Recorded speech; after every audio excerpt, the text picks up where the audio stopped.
Hello. Right, okay, we're good, we're good. Hello. We are here. Oh. This is new. Is it? No, I did this a lot. The layout's the same as the last stream. I mean, I haven't streamed in a little while, but... How are we feeling about the trailer? I mean, I've read a lot of your comments. So let me know them. The city streets are oh my god. Cedric's become a member. Wait, no, you haven't. You sent in a member's chat. Awesome day. No, yes. So I've been working on my in-depth trailer breakdown. That will not be up today. It will be up tomorrow.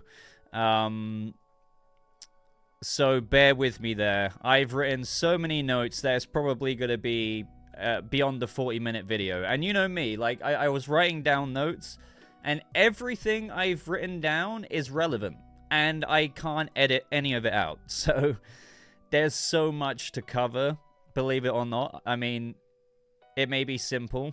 Boba Gorilla Grodd, I will talk about that as well, but I don't think that's actually Gorilla Grodd.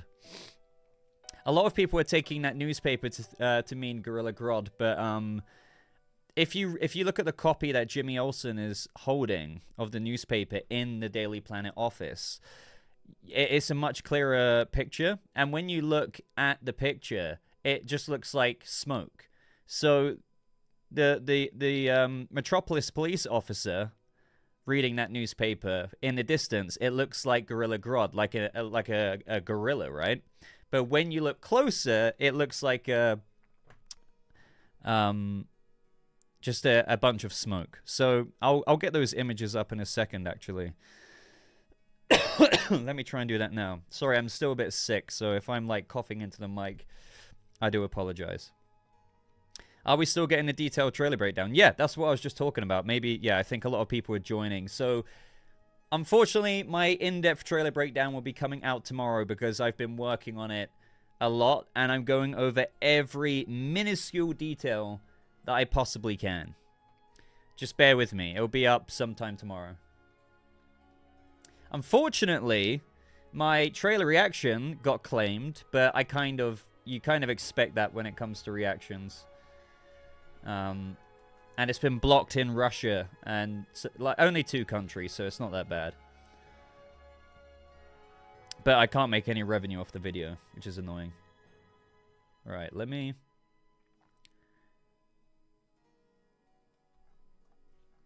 All right, hold on.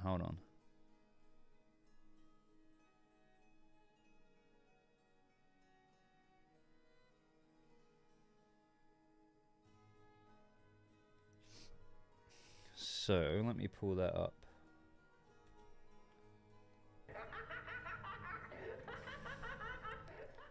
Alright, let me just pull up these Gorilla Grodd images, and I can't, like, confirm or debunk it, but I don't think it's Gorilla Grodd. Okay.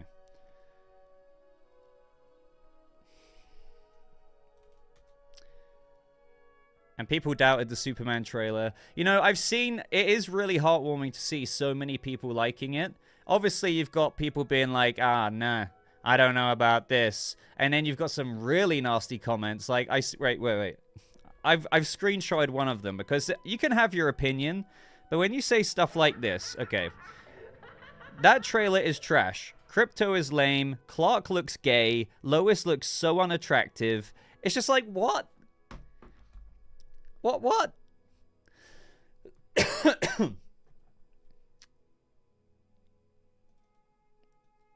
I don't know. Right, and then if I get the other image, bear with me, people, sorry.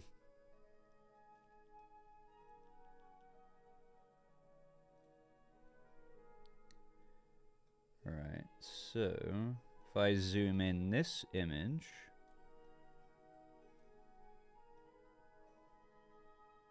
Aha! Found it. Right.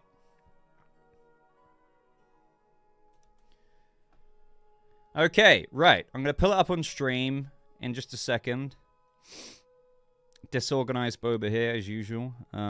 Right. So people are thinking that this is Gorilla Grodd.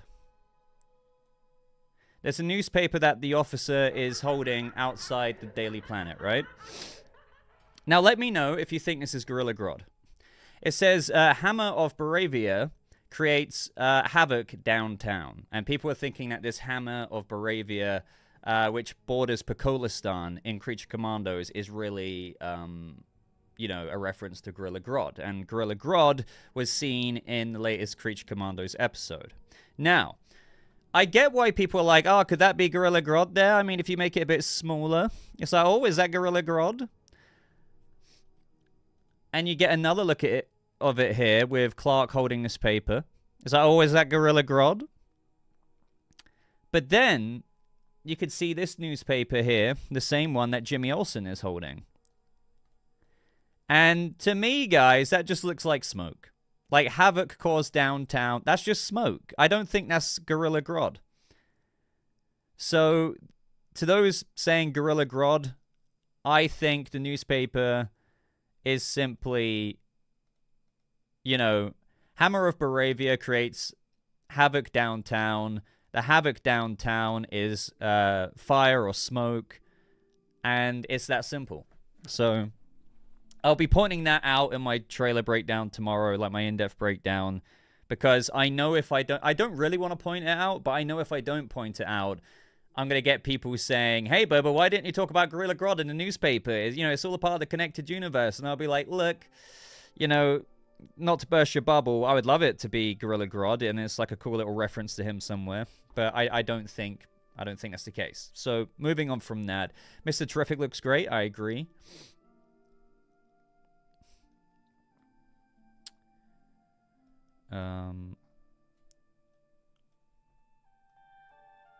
Well, let me... It could be Animal Man. Wow, we've got 300 people here. Hello there. Oh, wow. Wait, I didn't even realize we had super chats. Thank you so much for super chatting, Silhouetted Animator. What if the glowing orb is Engineer? What, in the cell? That's possible. You see her going into a hatch in Luthor. Yep, you do. You see a little teeny tiny engineer on top of the Luthor building. Cedric says, glad I can experience this with the Boba community. Absolutely. I'm sorry it took me like a couple of hours to get that reaction out, but I ended up speaking for like 20 minutes after the reaction, so it took me a while to edit. Plus, there's already a gorilla in Creature Commandos and Peacemakers Chainsaw Dead. I think Gorilla Grodd would be ape overkill. Hope married life is treating you well. Yep, I've got the wedding ring on now. Yep, got married 6th of December. It was an absolutely lovely day. Thank you for all of the congratulations, guys. His symbol is yellow again. Yeah, I spoke about that in my reaction. So when the border was red in that poster, it really does just turn out it was a poster thing. Thank you, Silhouetted Animator. Appreciate that, man. Welcome, Bam, to Hero Membership. Good to have you on board. The city streets are crowded for the holiday. Batman is still completely surprising me whenever that pops up. Guy Gardner's bowl cut is something. Yeah, very intentionally done. Like, I saw somebody tweet a minute ago saying Guy Gardner looks like an absolute tool, but that's like a good thing. He's meant to kind of look like a bit of a douche in a way. It is comic book accurate at the end of the day. I think some people who don't like this trailer, as I went on about in my trailer reaction, like, it's different strokes for different folks. People don't actually you have Snyder's take, which is very grounded, and it's really cool, and I appreciate that because I appreciate the grounded Robert Pattinson Batman. But comic book, fantastical. I don't think people like the accuracy of comic books as much as they think they do, because when we get that, some people really don't. They're like, this is really goofy and stuff. But do you see what I mean? You don't have to like it, but you can't... I mean, for comic book fans such as myself, getting this fantastical with a Crypto the Superdog and, you know, even that kaiju, it's very accurate. Like, let me show you an example of the kaiju that we're going to get into in tomorrow's video. It's actually from 1952. And James Gunn is incorporating all the ages of Superman into his... universe, and really I think it goes to show and depict how fantastical and comic accurate he's getting.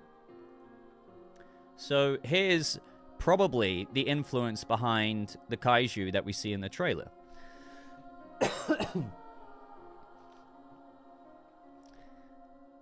Do you see what I mean? It's like lots of people were hating on it for that, saying, why is there this dragony thing in it? And it's like, okay, you don't have to like it, but it's all fantastically and wonderfully comic booky. Very all-star Superman as well. Tafe, why didn't you talk about the Belle Reeve cameos in Creature Commandos episode 4? I think it was because I was just getting, like, too ahead of myself. Like, that video was already 28 minutes long, and the episode is only, what, like 22, 24 minutes? So I think I just skipped past it. I filmed it on Monday, so I can't really remember why, but I ended up cutting quite a bit out of that video. I think I focused a lot in today's Creature Commandos review on the Vision and the cameos and Easter eggs in the future, you know, the World War III future with all the, you know, Wonder Woman, Damian Wayne cameos and whatnot. We knew quite a bit about those cameos you're referring to ever since the Creature Commandos trailer came out anyway.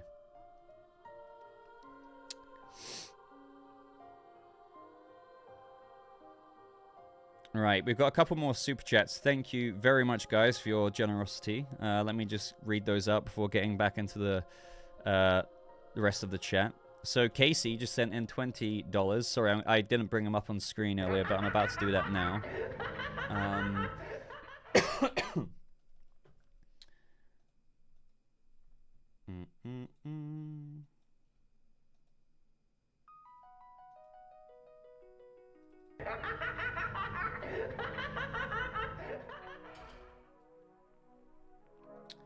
Right.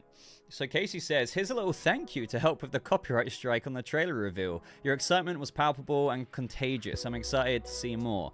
Thank you very, very much for your generosity. Luckily, I mean, it wasn't a copyright strike. I think those two terms get confused with one another.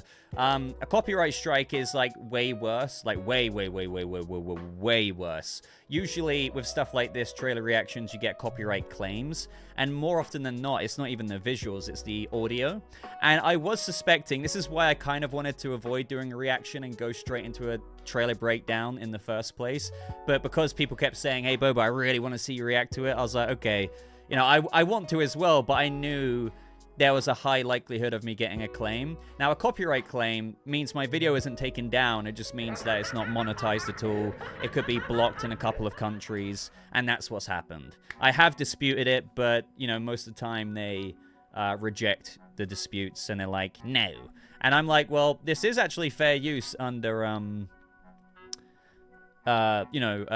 reaction content. Like, YouTube literally have an appeal process where you can select fair use, then you go down the drop-down menu, and there's literally a listing for reactions. So I didn't substitute the song trailer, and what I mean by that is I didn't re-upload the song and monetize it with nothing else. No video, no talking from me. Here's the song. That would be like eligible for a copyright claim, and fair enough, but I didn't do that. I pretty much talked through the whole of my reaction, so it is quintessential fair use, but, you know, this is what a lot of channels have to deal with.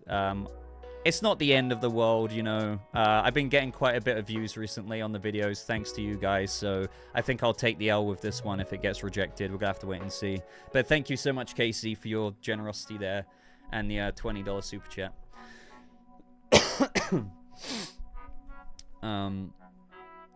And wow, we got 400 people here. Welcome to any potential new subscribers. What we do here in the live streams is I basically riff off of you guys. Like we just go along as we go along.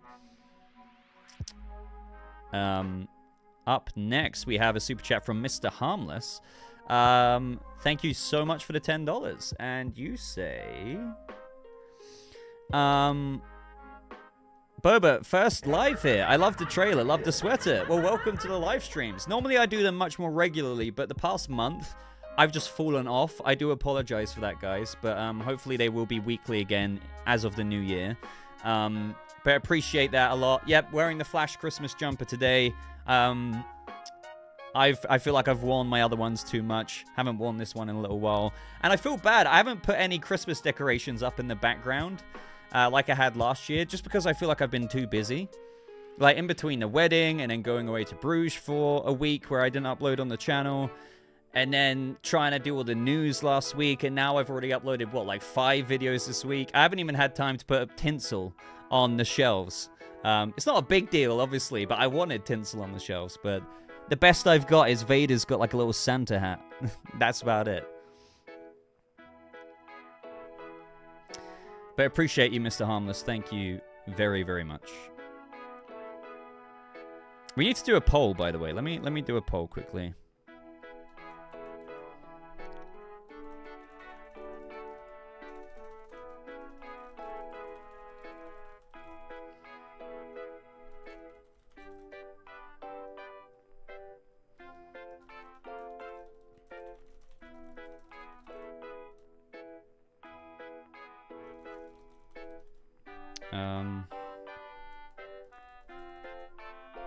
Right, new poll.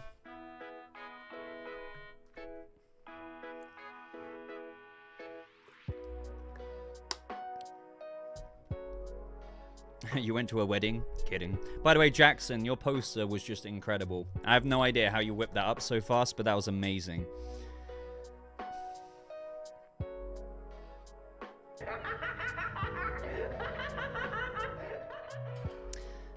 Right, so we got some more super chats. Thank you so much, guys.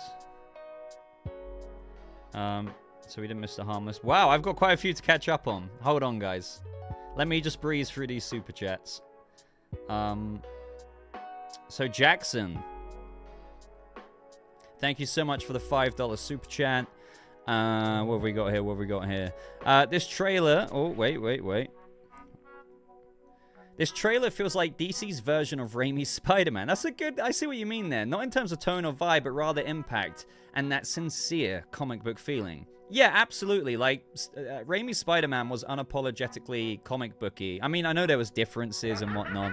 But I totally know what you mean. It's kind of hard to articulate, but the example kind of shines for itself. And I think Gunn's Superman, and already the kind of exposition and blend and tone, and just the fantastical world you're invited into.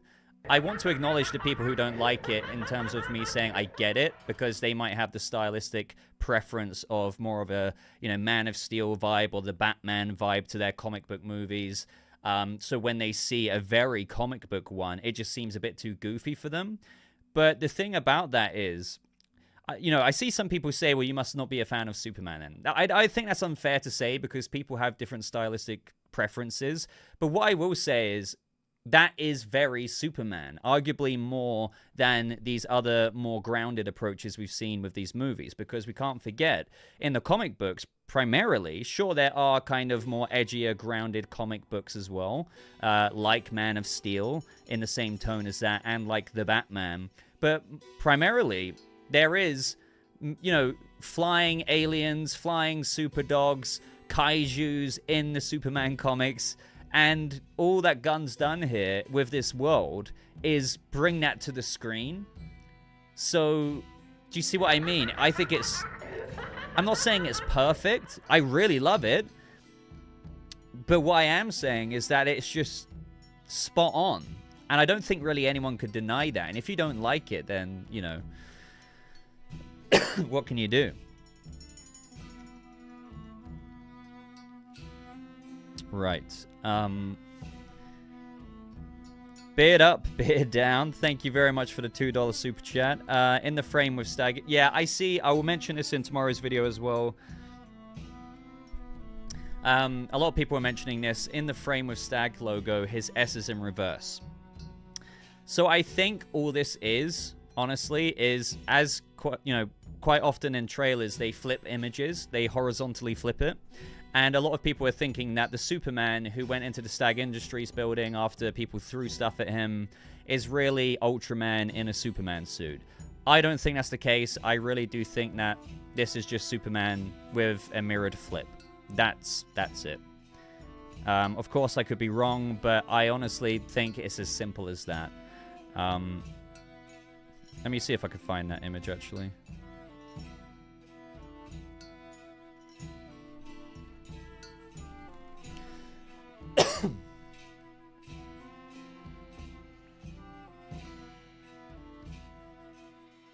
Okay, found it. So, I know people like to point out the suit as well, being like, oh, but it's damaged. It could be Ultraman. But, like, no, I just think this is his suit damaged, you know? So, people are thinking that this could be, mind you, no, Stag Industries isn't mirrored. I think that's maybe the point people are making as well.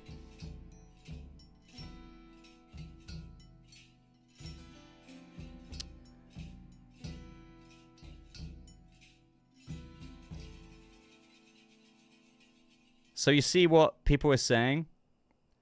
You can tell that the S is flipped there. I don't know what to tell you, but I still don't think that's, like, a clone of Superman, if you know what I mean. I still think that's our Superman. But can anyone, like, who's skilled at, like, cinematography and camera and photos and whatnot, could you explain how the Stag Industries isn't flipped if Superman's suit is flipped?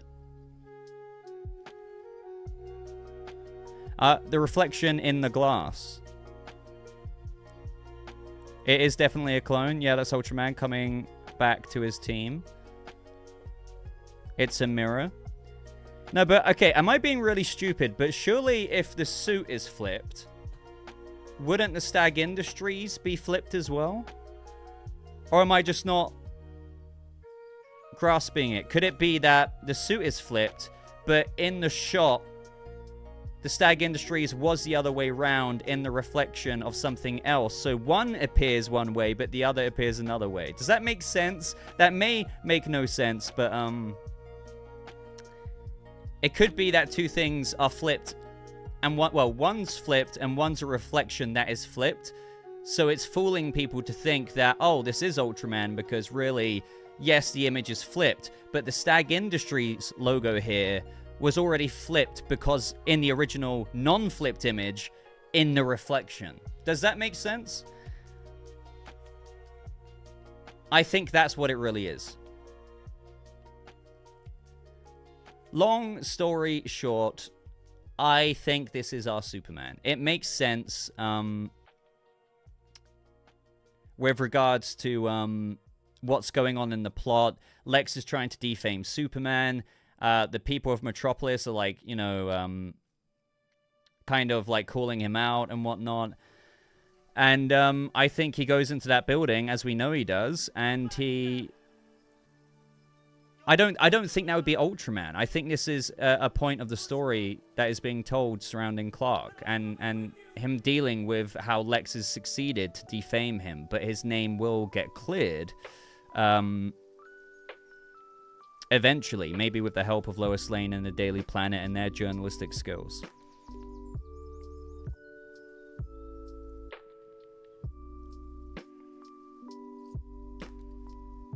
Different collar? No, I don't think it's a different collar. I think this is just him looking down. What about his collar? His collar looks fine. I noticed people were saying this about the original first look that we got as well, with how they thought his collar was different. But really, when he leans down, his collar goes up like this, and there's a little bit of a bagginess at the back. It's not, I don't think it's that deep, trust me. I mean, don't trust me, because I don't know for sure, but it's not a different collar. Check the logo when the guy throws the can at his head. Yeah, let me get a screenshot of that. I have to keep taking these screenshots from the trailer. Where is it? Where is it? Where is it? Where is it? Yeah. So, right, here's a good... Right, so here's the exact same suit. It's at the same amount of battle damage. So to clear this up, yes, I agree, we're reading too into this. I really do agree. This is why I tried to say out the gate, it's not that deep.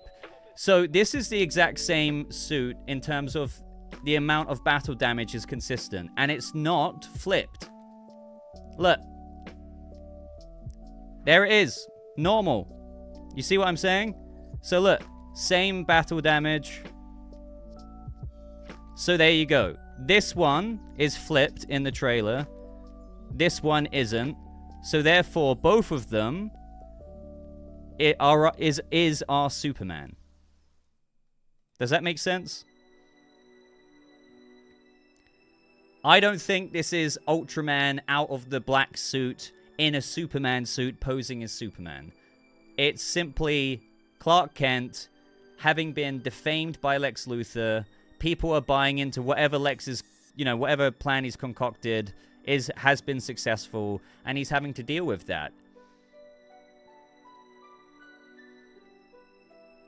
But yeah, as you could see, basically Superman's suit gets a bit battle damaged, but we've known this for a very long time now. The collar isn't different. People think that the collar gets different because it depends how David Corenswet is leaning in it. Sometimes it's a bit further down like this. If he's leaning forward, it goes up like this. But when it goes up like this, people think that it's an entirely different suit. It's not the case. The city streets are crowded for the holiday. God damn it, Batman. Keep scaring me. Anyway, God. We need to get to the next super chat.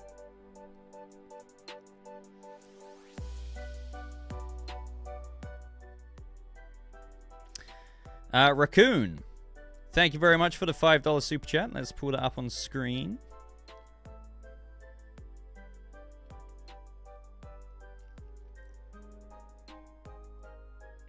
Didn't mean to do that.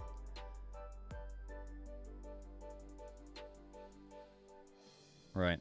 Do you think we need to be concerned about Gunn killing any of the other heroes? No, I don't think so. I don't think Metamorpho will die. I don't think Guy Gardner will die. In fact, I think he could even appear in the Lantern series, even if in a minor role.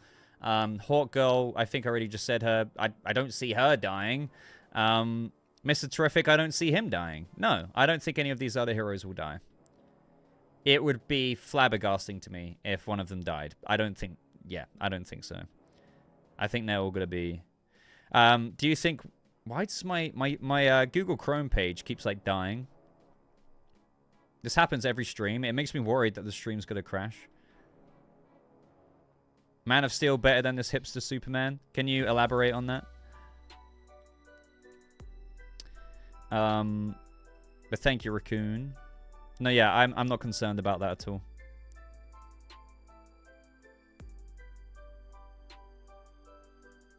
Right, Tim, thank you so much for the $2 super chat. Guy Gardner, man, that costume is cheeks.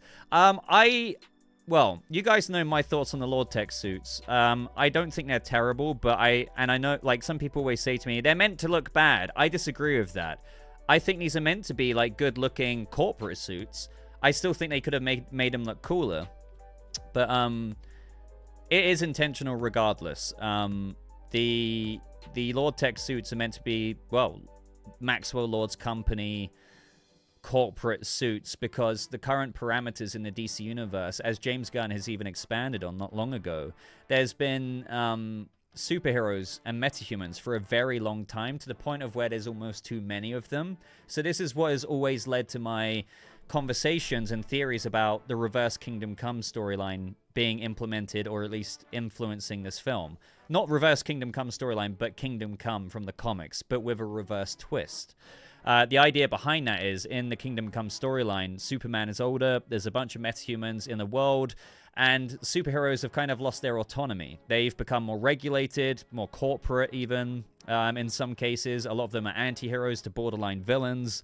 And in this world, I think James Gunn's taken influence from that, because you'll have heroes like Hawkgirl, Mr. Terrific, and Guy Gardner, who's obviously a Green Lantern, wearing a superhero suit with a company logo on it. Now, Superman is an outlier in that world. He is like a hero of old. He is a unique hero with his own autonomy, and he's disrupting the regulation of the current DC universe with the way that heroes operate. Lex Luthor will hate that. Other heroes may feel like that's a bit weird, which is why there may be tensions between Guy Gardner and Superman, because James Gunn said today, or in a recent interview that came out in the past day, that there's some other heroes that Superman doesn't get along with. And I think the reasoning behind that is really because he is an outlier. He's like a hero of old, maybe going back to the Justice Society of America in World War II, where heroes were a lot more unique, but in the decades and decades and decades that have led up to present day, it's become more like Kingdom Come. So long story short, I know I go on about that quite a lot, but that's why they're wearing these Lord Tech suits, and why Superman is one of the few heroes who is doing his own thing. And I have no doubt that one day Hawk Girl Guy Gardner will get more comic book accurate suits, but you know, it is what it is.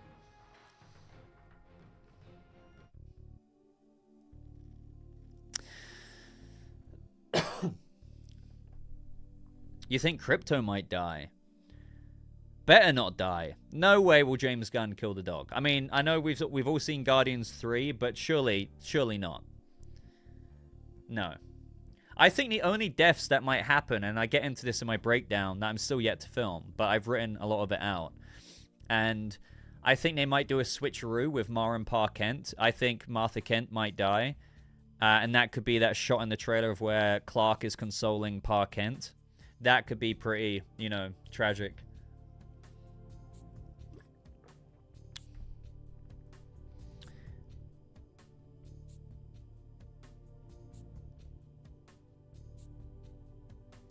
You know, I guess characters like Eve Teschmacher and whatnot could be open to die as well, but who knows? I don't expect the main players we know about to die.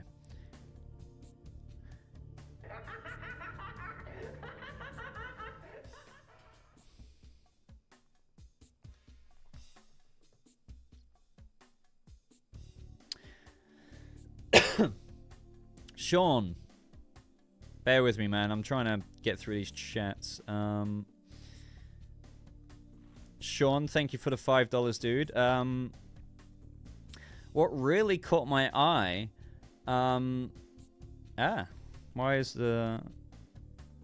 Right, let me make that a lot smaller. So what really caught my eye was Soups emotionally holding the hand of a damaged, it seems, Fortress of Solitude robot. Yeah, that was... I talk about that. I talk quite a bit about the Fortress in tomorrow's video, and I say a similar thing. It's really sad seeing Superman absolutely devastated. And I kind of mentioned this in my reaction video earlier today. In how...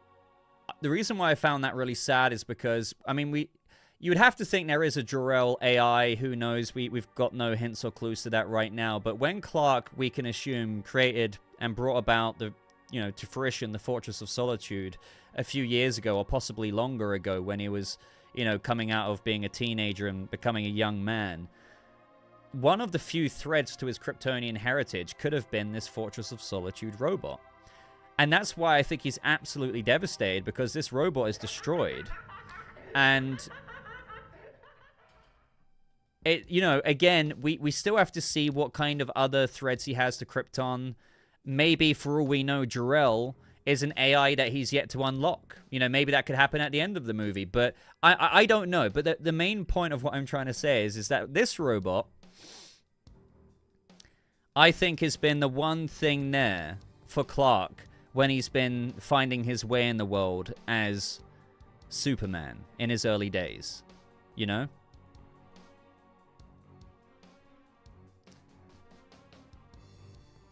Let me know if you agree with me there. But yeah, he's definitely a Fortress of Solitude robot. No doubt about that.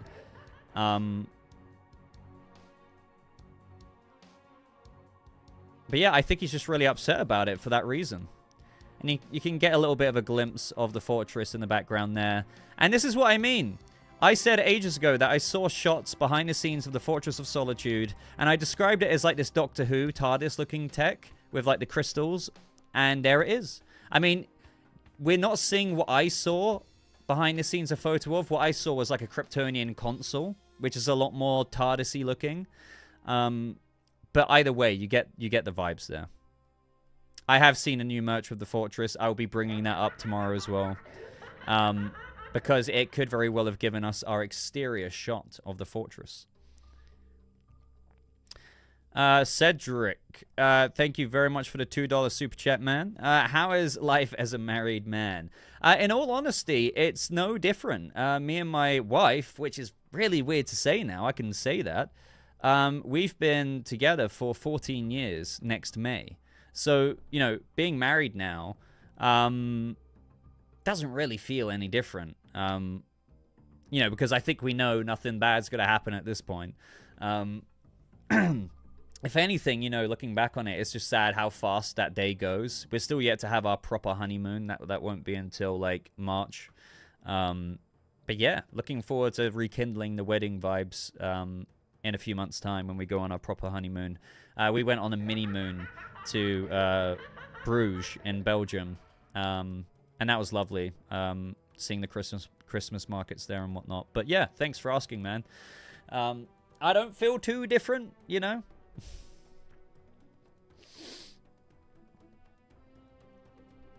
Right.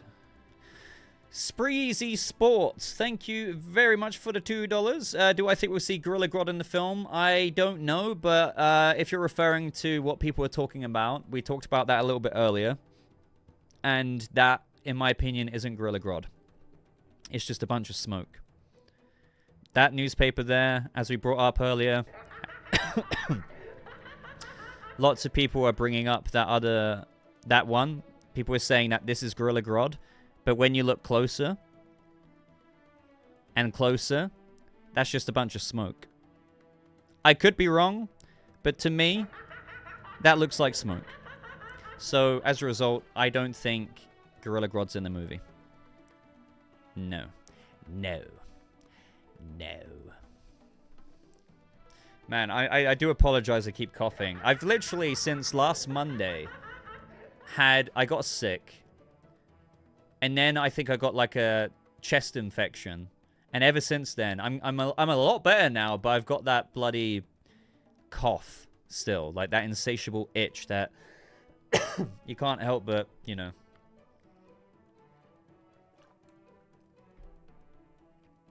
But it's way better than what it was a couple of nights ago. For 3 nights earlier this week, I woke up at 4:05 a.m. in a coughing fit. Like literally, no matter how much I coughed, right here, like around the sternum, that itch would not be satiated. But last night, I slept all the way through, so I think I'm getting better, but it's still a bitch, you know? Right. Not enough rum. I have no rum. Unfortunately.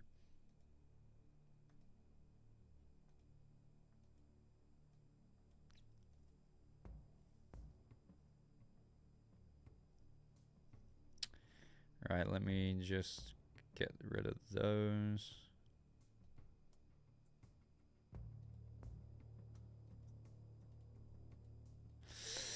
Right, who do we have next? Oh my god, I almost lost them all then. Change the world. Thank you for the €6 super chat.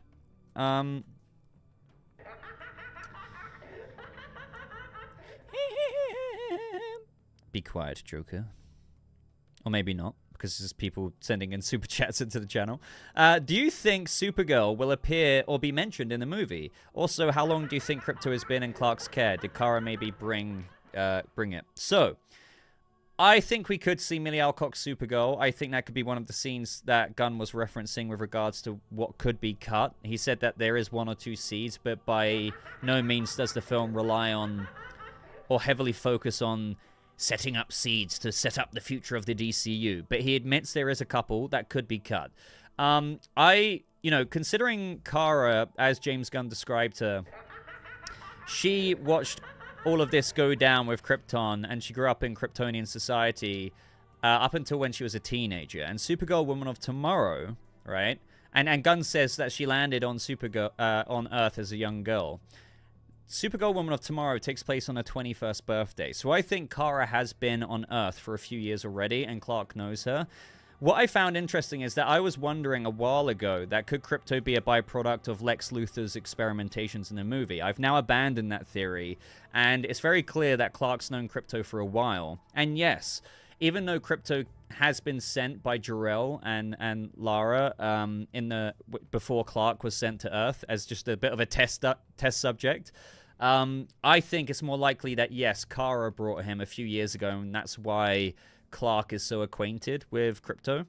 So I would agree with you there. I think Kara maybe brought Crypto. It is possible that Crypto's been there since Clark was a baby, and because he's like a Crypto the super dog, he ages a bit differently. So, you know, a dog, you know, doesn't, as we all know, they don't often live beyond, I mean, you'd be lucky if you get 13, 14 years out of a dog. So, you know, if Crypto was here as a baby, you know, clearly he ages differently. But I would opt to choose that Kara brought Crypto along with her. And the reason why Clark is looking after Crypto, for all we know, Kara's off-world. As per the start of Supergirl Woman of Tomorrow, she's drinking for the first time. She's trying to find her own identity, given how much of a shell shock, culture shock that she's got coming to Earth. You know, Clark's grown up on Earth since he was a baby. He is very much so human as much as he is alien. He is just like me or you. He went to high school. He knows how to get on a bus. He knows that McDonald's sells burgers, or Big Belly Burger does. But to Kara, imagine like arriving to a different planet. It would be absolutely mind-blowing to you and too much to take in. So I'm not saying like Kara is necessarily at the exact point of being off-world like she is at the very beginning of the Supergirl Woman of Tomorrow comic, but I think she's right up, almost right up until that point. She's just out there somewhere. She's probably like, hey, Clark, you know, I'm around if you need me, but like, I'm just going to go off and do a bit of traveling or something. So it's that kind of vibe. I think that's what's going on. And yeah, we could see her in the film. We could very well see her in the film. It could even be like an end credit kind of thing where Kara knocks on the door and she's like, hey, Clark, I'm back from wherever I've been, but I'm going away again soon. But I've just stopped by to, like, say hi. I don't know. Right. Kara Evans, welcome to membership. Thank you for joining. I really appreciate that. Cedric, Jimmy Olsen to narrate the next trailer. I don't know about that. I don't think we're going to get any narrations. Maybe. I mean, the official trailer could take a bit of a different approach. You know, don't forget, guys, this was just the teaser trailer. We've still got, like, the official trailer to go. Usually there's an official trailer too. And then, more often than not, there's a final trailer. And then, over here, there's a bunch of TV spots that they always release that often give too much away.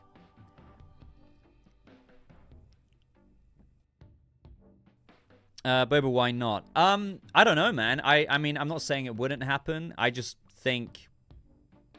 I mean, it could happen, but I just intuitively, to me, maybe there won't be narrations. But maybe there could be. As I said, like, he could differentiate with the next trailer. Instead of it being very music-focused, he could actually have dialogue, because we didn't really get that in this trailer. So I'm willing to bet that there will be dialogue and lines from the actors in the next trailer, in addition to, like, the score in the background. But I don't know if, like, it would be, like, an actual character point of view, Jimmy Olsen-driven, narrated perspective thing. But you never know. You never know. I don't think it's a bad idea.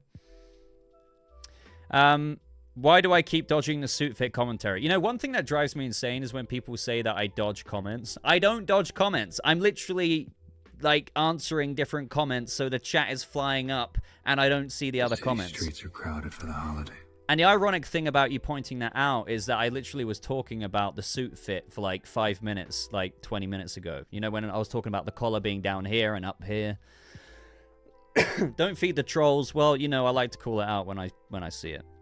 But FYI, I don't avoid comments unless they're like downright, like, really stupid. So I'm not saying you, Ceranic, left a stupid comment there, but the only comments I would avoid are, like, blatantly obvious ones to ignore. If, like, somebody's just, like, cussing someone out or something like that. Limey, thank you very much for the €2 super chat. Appreciate that.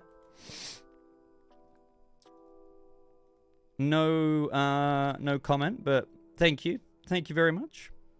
Losing my voice now. Did you see David Ayer condemning all the James Gunn hate? I saw him talk about the Ayer cut campaign yesterday, but I don't know if he's tweeted today. I haven't seen it if it's new. I haven't skipped anyone's super chats, guys. I'm just getting through all of the previous ones. Don't worry, I don't miss super chats, or if I do, I realize later that I did, and then I get back to it. But so far, I think we're on track.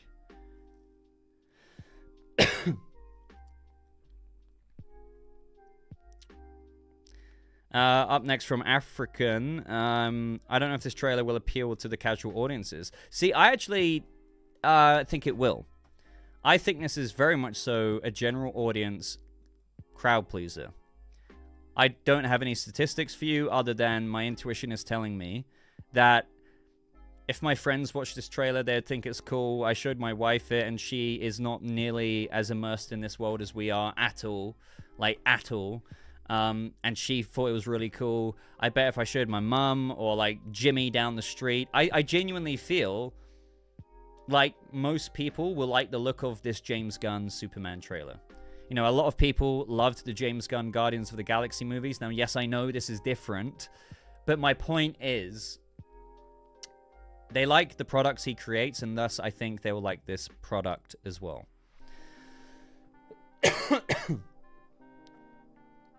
Jimmy Olsen down the street.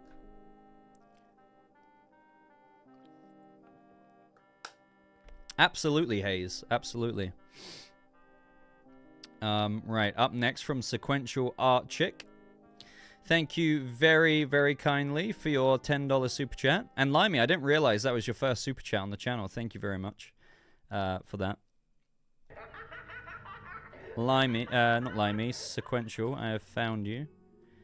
I have found you, Sequential. Well, all right, there you are. Boba, since for the most part, all the Creature Commandos showing us all the characters already been seen to in characters announced projects, so do you think maybe Teen Titans project is that close? So yeah, I said in my Creature Commandos review today that I think possibly the characters, as Sequential is saying, that were presented in the vision that Cersei gave Amanda Waller of the future were deliberately... I mean, obviously they were deliberately chosen. So you had Peacemaker characters there. We know we're getting Peacemaker Season 2. We saw Judo Master, Peacemaker, and Vigilante. We know we're getting Brave and the Bold, so we saw Batman. Wonder Woman, a bit of an outlier, but it was something they felt comfortable doing. But Starfire, for example, I think that could allude to... you know, the rumored Teen Titans project being written by Anna Nogueira. Now, for those of you who don't know, she wrote the Supergirl Woman of Tomorrow movie. We haven't heard an announcement yet on the Titans project. Maybe because it's in such early active development, it's the kind of thing that hasn't been greenlit, so do they even really want to announce it? But I do feel like the Starfire on a spike, you know, her character being chosen was a bit of like a, hey, you know, we want to remind you, like, here's Starfire in the DCU. You could see Starfire in live action. So yeah, I do think there is something to that. Could it be close, Sequential?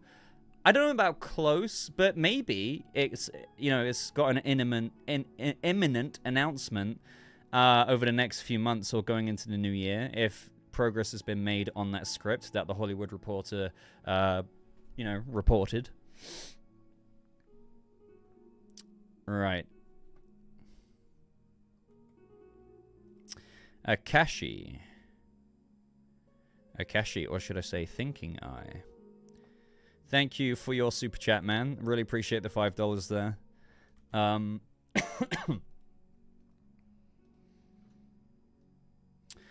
Your Boba is Thinking Eye. I loved the trailer, although I'm still confused on the big purple ball.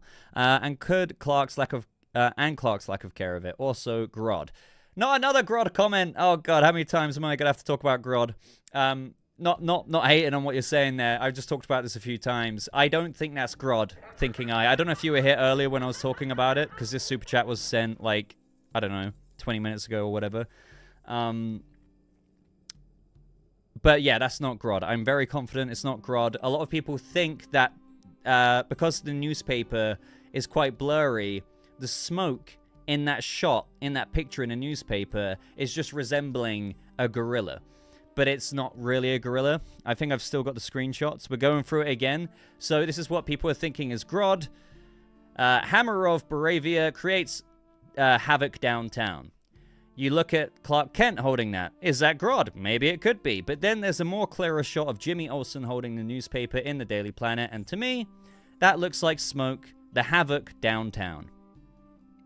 I don't think that's a gorilla. I think that's a load of black smoke erupting from a building.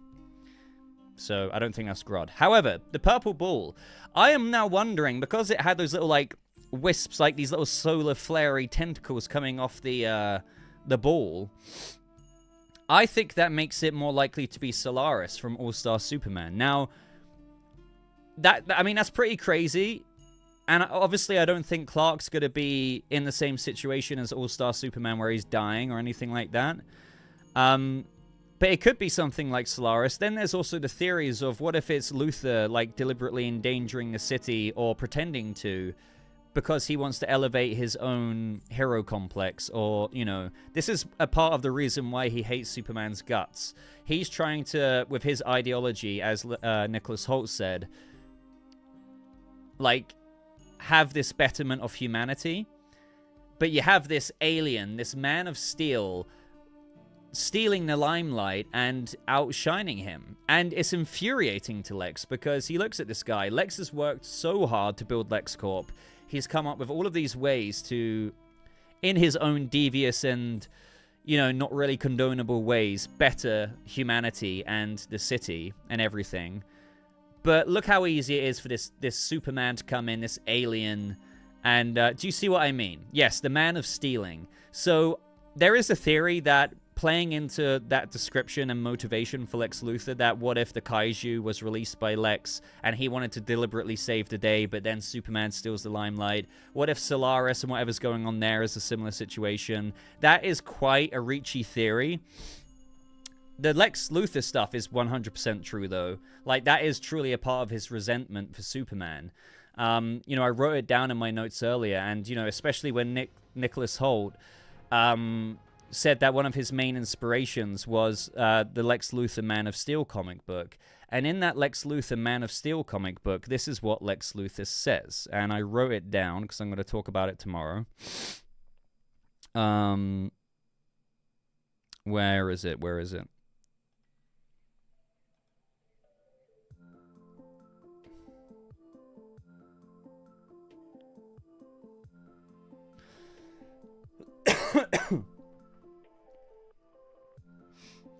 So, in the Lex Luthor comic book that Nicholas Hoult was on about, that he said he drew a lot of influence from, he says, well, in the comic book, Lex talks about how all men are created equal. All men. You are not a man. Those red eyes, I'm sure they look right through me, like I'm nothing more than a nuisance. But when I see you, I see something no man can ever be. I see the end of our potential, the end of our achievements. So you then look to Nicholas Hoult's Luthor in this movie, this man who strived so hard to, you know, have these major feats and achievements. He's got this ideology on bettering humanity, but you have this, like, this limit of their achievements, humankind's achievements, represented in this Superman, and it's everything that Lex Luthor despises, because it, you know, it's so easy willy-nilly for Superman to do. So that's why I think Lex Luthor tries to defame Superman, because he can't stand him. He wants to bring Superman down to elevate himself up, so the people of Metropolis look to Luthor and not Superman.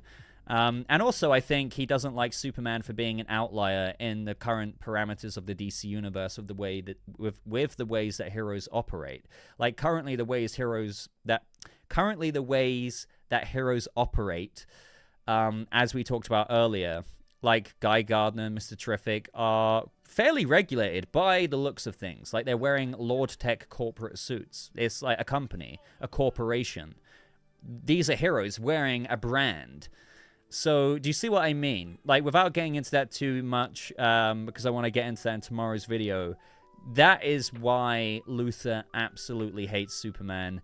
And maybe that could be related to the big purple ball. We're going to have to wait and see. But thank you, Thinking I appreciate that, man. Sequential Art Chick again. Thank you again for the $5. Deeply appreciate your continued support here on the channel. Where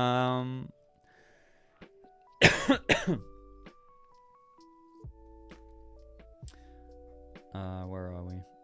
Also, Boba, what do you think about Deadline saying that there are 2 untitled DC movies? One that's happening right before Supergirl, the other in 2027. I did have thoughts on this. One of them could be, oh man, what was it? I mean, yeah, maybe it's the Bane Deathstroke project. Maybe it's the Teen Titans project. Maybe, like, who knows? Maybe it's the Authority. Maybe it's something else. We're going to have to wait and see. Because one of them that was announced was Clayface. And that's filming early next year. So that could have technically have been one of the untitled projects at the time that was looking to shoot around that time. Yes, Sergeant Rock. Thank you for bringing that up. We know that Daniel Craig and Luca Guadagnino might be reteaming together to do that Sergeant Rock movie. So these are all within the ballpark of possibilities for those untitled DC projects, you know? But yeah, there is, Gunn said that there's a couple of projects that are basically greenlit that we don't know about. Now, one of those is probably the Clayface one that we know about now, because he said that before that was officially announced. But there's one more, at least, and probably, really, a few others. Is that Lord of the Rings, Chillbeat? It is indeed. Limey, another $5 super chat, but your message is retracted. I have no idea what you said, but thank you very, very muchly.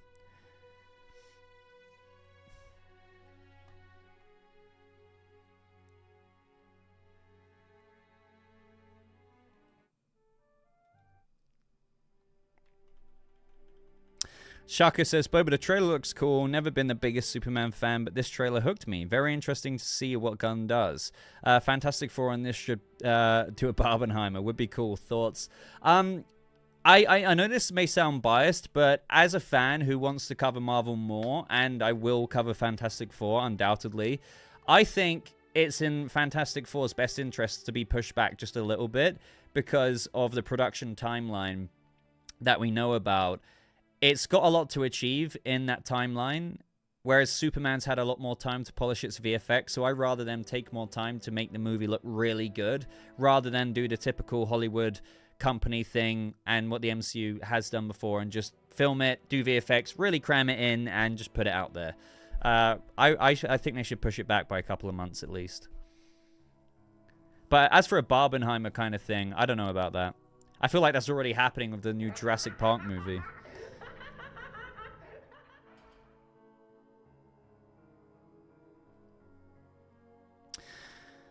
Right, Cedric is back at it again. Thank you so much, dude. Where are we?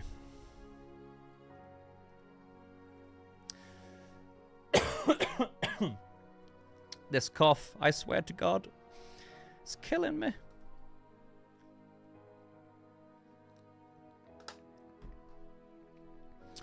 Right, Cedric, I found you. I don't know if you remember me saying that I'm not a fan of Superman. Yeah, I'm hyped for Gunn's vision. Live experience with y'all. I didn't know that. I mean, you're not a fan of Superman, like, at all?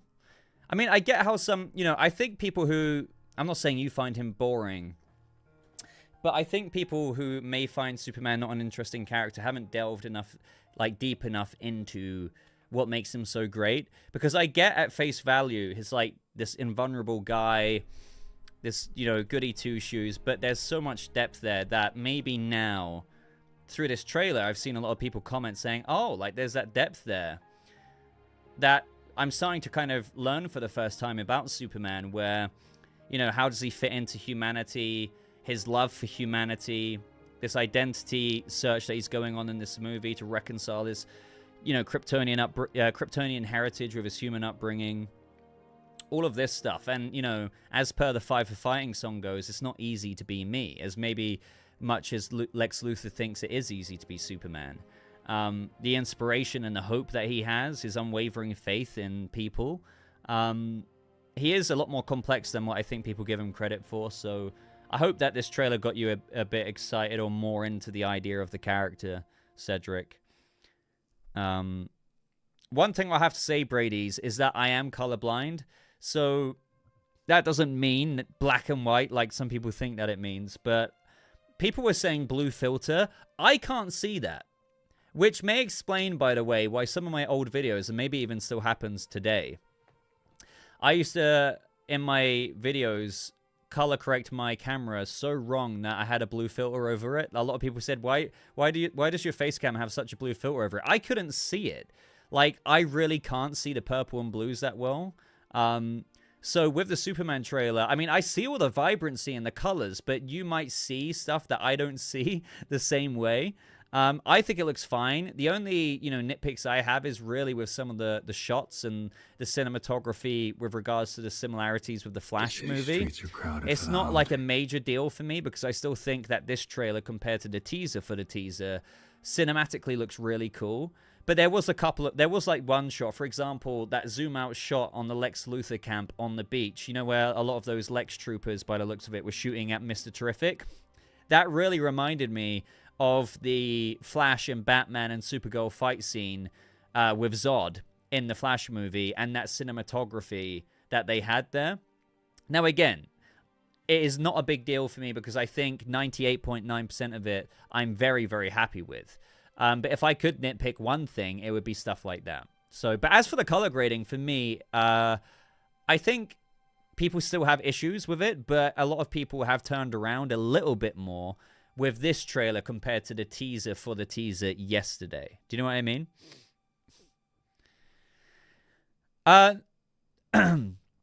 No, the cinematography of The Flash really wasn't the problem of the movie, though. I do agree with you there, Croc. There was a lot of other things. But for me, stylistically, I would say that the Flash movie, it kind of, and as per like what's being done here with Superman, it's like, and this is what I nitpicked about the teaser for the teaser yesterday. Again, not a big deal, but I wasn't a huge fan of the framing of the people standing on the streets of Metropolis, kind of pointing up to the sky. The Flash movie had a lot of really super wide shots like that, like super, like, instead of being like a little bit more in, it's like zoomed out that much more. And I don't know, maybe it's like a subjective preference of mine. I like to be a bit more up and close and whatnot. But yeah, that's what I'm on about. If you even remotely, you may disagree with me, but you may see where I'm coming from. That's all I can say. But as for the color grading, I don't see much of an issue with that, but maybe that's because of my color blindness. I can see the colors, don't get me wrong. But if there's like blue filters or whatever people are seeing there, my eyes aren't seeing that. It's clearly like, my vision isn't picking it up in the same way yours does. Yeah, the CGI in the Flash movie wasn't done well. It was at times, but like the Barry body double stuff was terrible. I remember feeling gaslit, like I was pointing that out and some people were like, I don't see the difference at all. But then eventually people saw what I meant. Like you know how the face got stamped onto the stand-in actor? And you just see sometimes it literally looks like Play-Doh. And then, you have like the creative decision for the Speed Force Chronodome scene, whatever the hell they called it. And that was terrible. I like the concept of it, but yeah, the design there, no.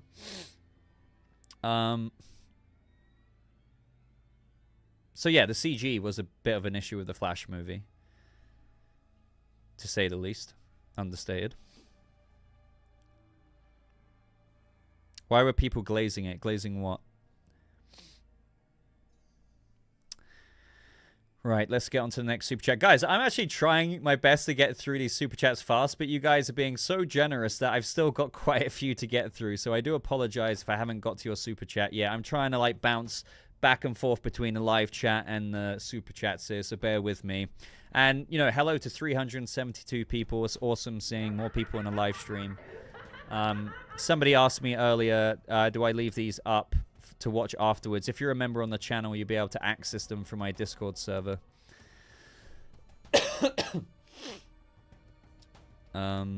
Right. Fifi, thank you so much for the $10 super chat. There we are. Oh my god, this music's getting a bit sinister, isn't it? See, I would play the Superman music, but it will get me copyright claimed, and I've already had that today with my trailer reactions, so don't want to get this live stream demonetized. Congrats on getting married. Been watching you since the Gotham days. Super excited for Superman. That means a lot. I love it when somebody says that they've been watching since the Gotham days. Thank you for still being here, for still watching me. That's I love that, and thank you for your congratulations as well. Yeah, really, really appreciate that.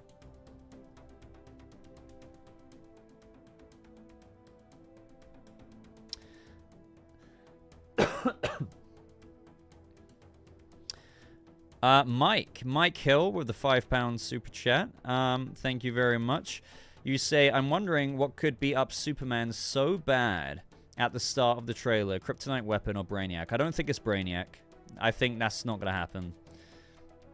I honestly think this could be giving us an idea behind the power scaling for this Superman. You know, Superman in different iterations is always portrayed a bit differently with actually how much of a beating he can take, even without Kryptonite being involved. Having said that, though, you know, I think the Engineer could put up a good fight. Ultraman as well, or the black-suited figure, whatever the hell you want to call him. I think it's Ultraman, especially with the toy leaks. But yes, there could be Kryptonite involved that Lex Luthor has given the Engineer and Ultraman. You know, he could have Kryptonite bullets in that pistol that he had in or the revolver, or whatever you want to call it, in the trailer. We get into this in my in-depth trailer breakdown tomorrow quite a bit, because obviously I go over the antagonists of the film. I try and link it and connect it all together and give some concrete stuff we know, but mix it in with some theories. So again, guys, tomorrow, get yourselves strapped in ready for a super long, super in-depth trailer breakdown. It's gonna be good. But yeah, my best guess for why Superman is so battered is his fight with the Engineer, Ultraman, maybe some Kryptonite involved. We'll have to wait and see. But what we have to remember is Superman can actually get a beating even without Kryptonite.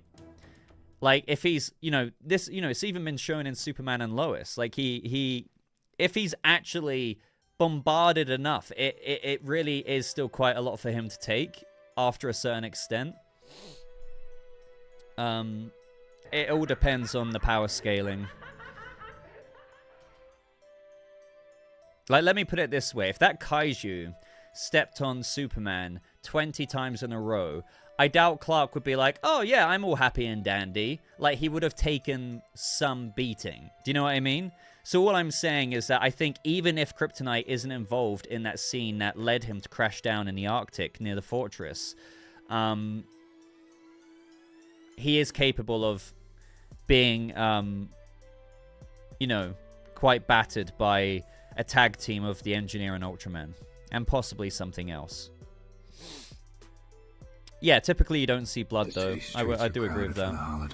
But arguably, if you take enough of a beating, like a super strength beating by the Engineer, by Ultraman, that would kind of maybe cause some internal bleeding. Like, he would heal up super fast, don't get me wrong. Either way, though, bottom line, different iterations always do different power scaling levels, and by power scaling, I mean how powerful is Superman in this version compared to other versions or compared to the comics. There's always similarities. He's still, bullets bounce off him, but in some versions, nothing will touch him, no matter how many times it punches him. And in some other versions, he can take a shit ton of beating, but he can still be a little bit beat up, but he can still heal very fast after that. But thank you very much, Mike. Appreciate that. Roy Moore with the $10 super chat. Mind is still blown. Why does it keep, cropping it there? Let me... Thank you, Roy. Thank you. Right, mind is still blown. I just can't wait for my birthday, man. I've probably rewatched the trailer 50 times. Is it weird that I was emotional during my first watch of the trailer? Tear-jerking stuff? No, not at all. You know what? I mean, I got emotional when I was rewatching it. Not weird at all. I get very emotionally moved by stuff that I'm passionate about. Seriously, not weird at all. Not weird whatsoever. There's nothing ever weird about having an emotional response to something that invokes emotion, And anyone who says otherwise is just a loser. There's no other way to put it. Can't stand it when people mock other people for, I don't need to explain that one. Prism, thank you very much for the £2 super chat. What's my top 3 wish list for the DCU? I would probably say a Green Arrow movie or a Green Arrow project of some description. A Constantine-esque thing. I'm really hopeful about getting into the magic side, but I think that's going to be reserved for later down the line in the DCU, and we're talking possibly years from now. Again, it depends on if Superman does well. That depends on if we get more projects. And then after that, if all is going well, we will get stuff like that, I think. So yeah, Green Arrow, Constantine.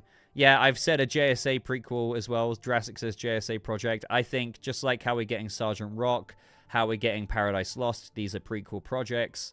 I think it'd be really cool to see the, JSA in World War II.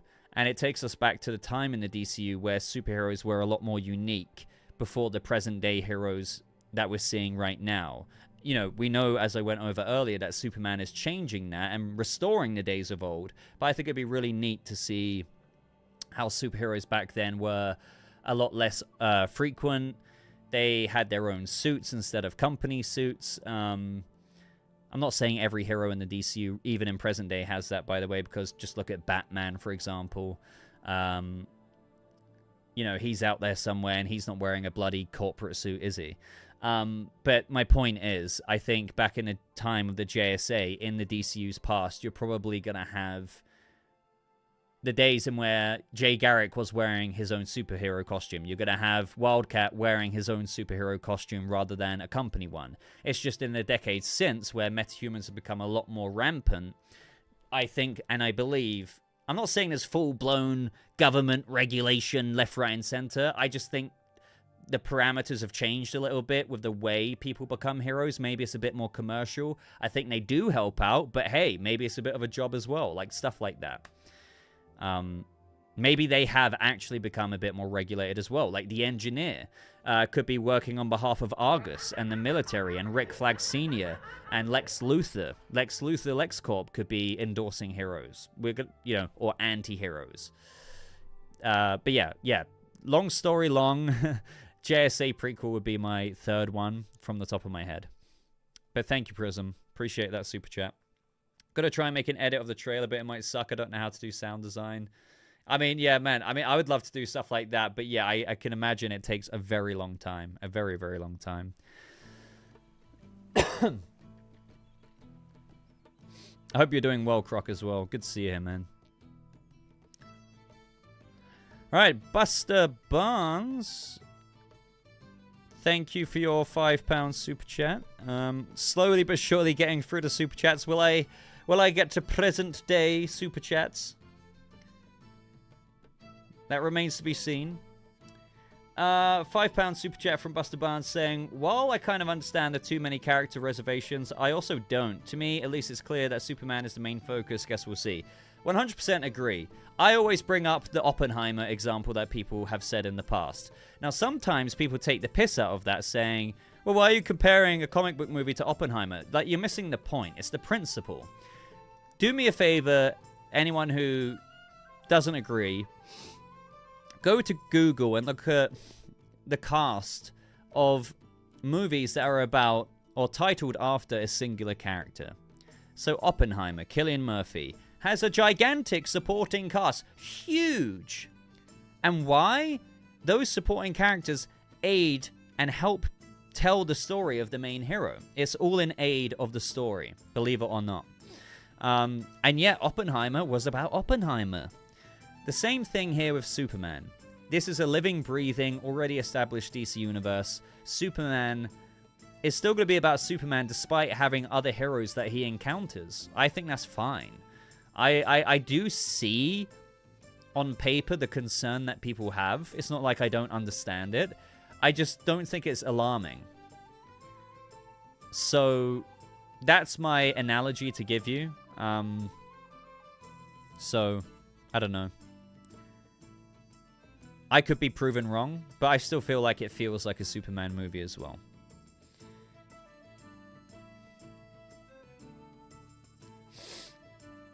I don't really get the CW vibe comparisons. The meh reaction to this trailer really confuses me. I wouldn't say that's the overall reaction, but I have seen meh reactions. But that's typical. Like, no matter what, we were always... I think this has gone way better than it ever could have gone, by the way. This trailer releasing has got way more praise than it's got skepticism or hate. So, it's a major W in my books.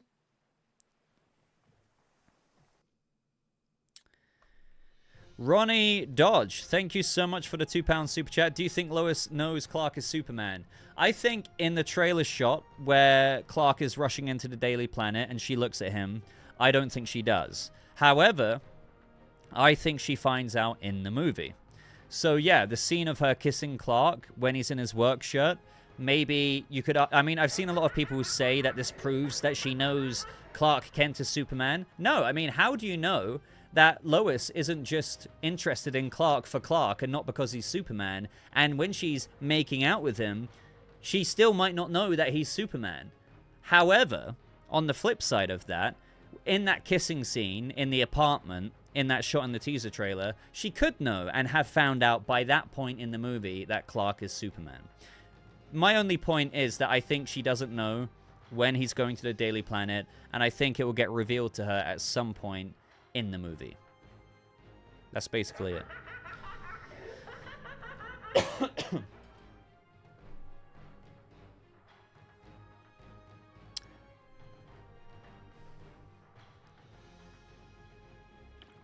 Yeah, she also kisses him as Superman. I completely agree. I mean, how can I not? It's in the trailer. I still think that could factor into what I'm saying, though. Like, once she's found out who he is, you know, she's kissing the same guy. So, obviously, all of these shots in the trailer aren't in chronological order in the movie, as according to the movie's plot. So, those scenes of Superman and Lois kissing could be when she already knows Clark is Superman. But also, on another flip side here, it could be that she is kissing Superman, doesn't realize that it's Clark Kent, but she finds out that Superman is Clark Kent in reverse order. Do you know what I mean? In the sense that, oh, you're Clark from my office? I think I'd prefer it to be the other way around, because there's something about Lois falling in love with Superman rather than Clark Kent that I find a bit sad. Not in like a, oh, that's sad, like pathetic kind of way. I genuinely find it sad, because if that was me, I'd be like, do you love me for me, like Superman? No, do you love me for Superman, or do you actually love me for me? And I'd be sat there all like puppy-eyed, like, did you just like kiss me and fall in love with me because I'm the Man of Steel? So I think what I love about Superman and Lois is in those flashback scenes, you had Superman overhearing Lois talking to her news buddy about how she loves Clark Kent and how she loves how dorky he is and everything. You know, some people wouldn't necessarily put Lois Lane with Clark Kent, but she just loves him. I think that's so much more romantically endearing to me than Lois Lane falling for the superhero Superman, Man of Steel, and then, oh, you're Clark? Oh, well, I guess I love you still. I didn't know you were Clark, but, I love you anyway. No, I want her to fall in love. I want her to like Clark for Clark, and then it's a bonus that he's Superman, I mean, do you agree with me there? Because the optics of her falling in love with Superman and then finding out, oh, wait, you're Clark? Like the Clark that I've been knowing for like the past few years in the Daily... Oh, okay. Okay. It's a good thing you're Superman. It's not... I think it would be a major mistake to do it that way. I think it would be so beautiful, because I'm a bit of a hopeless romantic myself, if she has a little bit of a thing for Clark. And those scenes of her kissing Superman in the trailer just happen to be at the point where she knows that it's, that Superman is Clark Kent. Yeah, as Morgie just said, one concise way, because I'm very verbose, to put it, is I do not want her to kiss Superman not knowing he's Clark. I agree.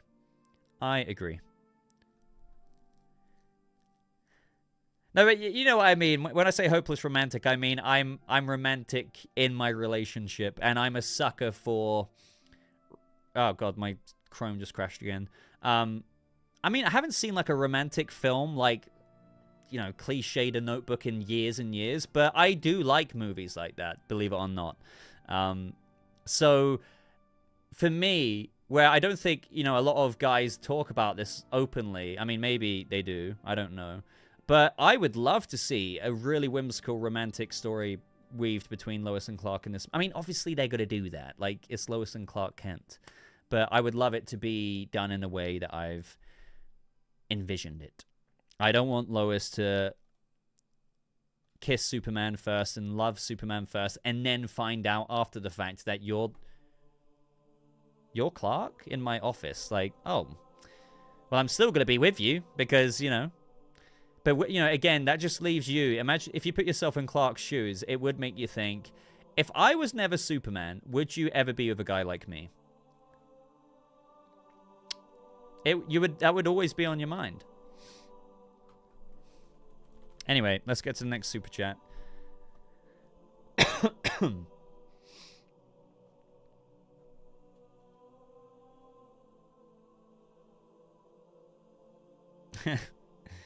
Boba is a simp because he loves his wife. Well, you know, I'm not ashamed to be a simp then. Ultimate simp for getting married.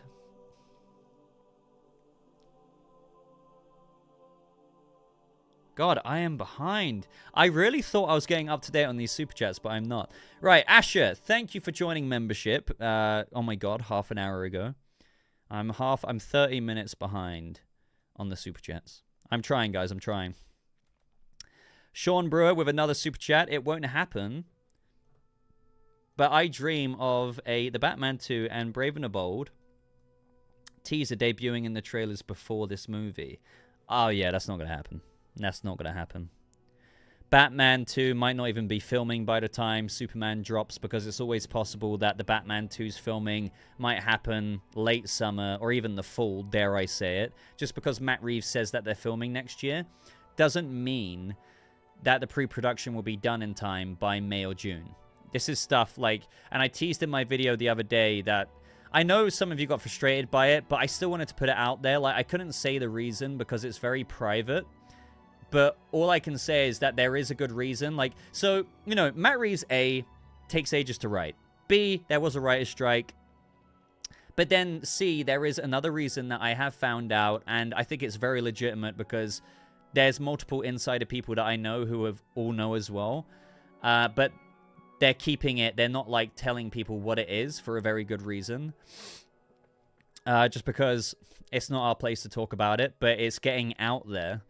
And, yeah, I wanted to still mention it because it's like, hey, by the way, don't worry, this movie's not going to be cancelled, but I'm just here to let you know that on top of this already understandably taking a long time to write the script, because of the writer's strike, because Matt Reeves takes ages anyway, there is actually another reason that people have found out about, including myself, where it's like, oh, okay, like, yeah, that kind of now in retrospect makes a bit more sense, and that's all you need to know.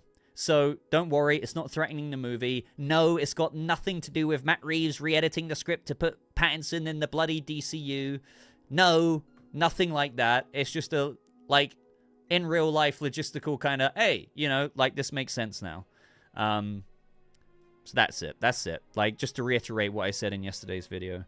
So yeah, the reason why I said all that, Sean, is because I still think that the Batman probably won't be filming until well into the summer. Or I wouldn't be surprised if it starts filming 2025, but like, it could be as late as August. Like, I wanted it to be May, I really did. But what you have to remember is what I've said this whole time. Pre-production for the first movie took 5-6 months to do. That's building sets, concepts, set design, all of this, you know, good stuff. That started in the summer of 2019, and then they started filming in January of 2020. The script hasn't even been handed in right now. We're about to be in January 2025. So even if they really used the Flash's Speed Force powers and did pre-production and stuff like that within 5 months, that's still 5 months into the year before they're ready to shoot. So do you see what I mean? It's like, don't get your hopes up for it filming in May. It could still be a little bit after then. Long story short, there won't be a Batman 2 teaser before the Superman movie. The Brave and the Bold, my God, no. No. No. That's just, I mean, I don't know anything about that, but intuitively, I don't think, yeah, that's not going to be filming before Superman's release date.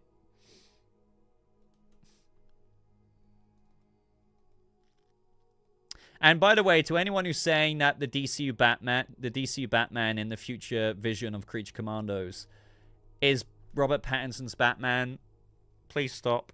I swear to God. It's not. It's not. It's not. Just because, like, people are literally, like, outlining with, like, little ink. Like, hey, look, here's the same collar. And it's the same Batman. And just trust me, it's not. And not only that, a tease I will give you for future Creature Commandos episodes, there is something else established in episode 7, right?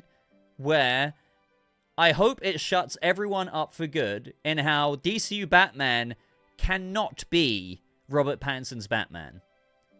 And I say that with the utmost confidence, because there's things that you will learn in episode 7 that completely contradict any canon with Robert Pattinson's Batman.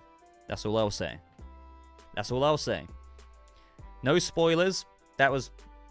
Like, I should have said that in my no spoilers review, basically. But the reason why I didn't want to is because at that point, none of you even knew about the vision in the future. But then the trailers gave it away. So now that we know Creature Commandos has the DCU Batman in it, all I will say is there's another thing that you will vaguely... I'm very vaguely trying to say this without getting in trouble.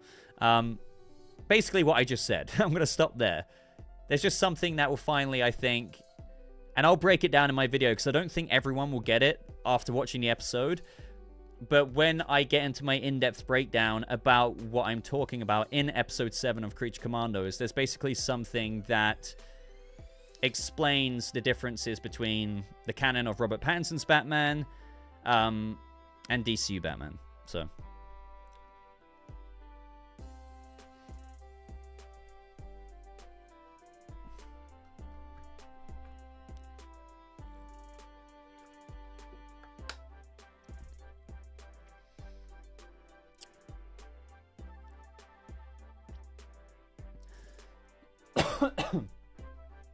I hope they stop with those trailers for the next DCU show. They spoiled so much. Well, believe it or not, there are things you guys don't know about still. Like, even what I'm alluding to right now. And, you know, you've still got the Rupert Thorne scenes to go through that you saw in the promo trailers for Creature Commandos. And we all know Rupert Thorne is in Gotham. And stuff like that. So,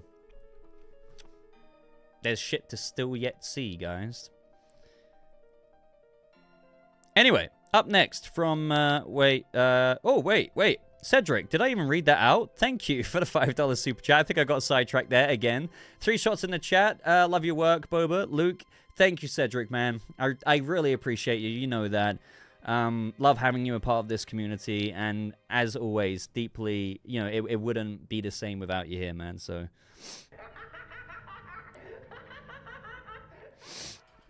My God, I can't stop coughing. And I'm getting so congested, so, again, I know it's gross, but I apologize that I keep, like, snorting into the mic and coughing. Anyway. Zero Dark Phantom, damn Boba. Wait, I need to get to your previous one. You kind of spoiled my own question. Didn't know you've seen all of Creature Commandos. Well, Zero Dark Phantom, you must not watch my videos. I did a no spoilers review for Creature Commandos where I said in the first, like, 10 seconds that I had seen all the episodes. So, how dare you? Like, in the Greta Thunberg impression, how dare you? I'm joking, obviously. You don't have to watch my videos if you don't want to.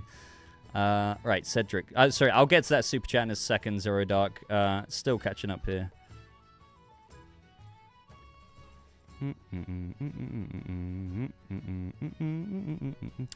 Nick, first super chat on the channel. Thank you very much for deciding to super chat for the first time.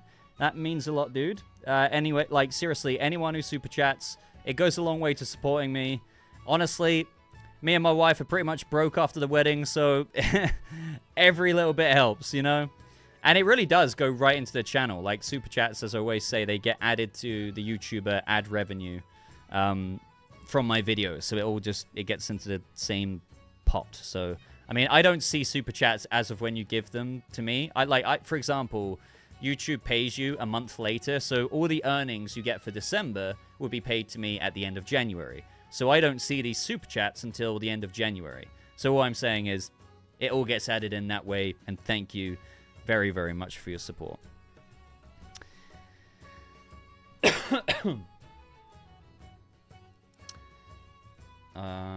Right, Nick.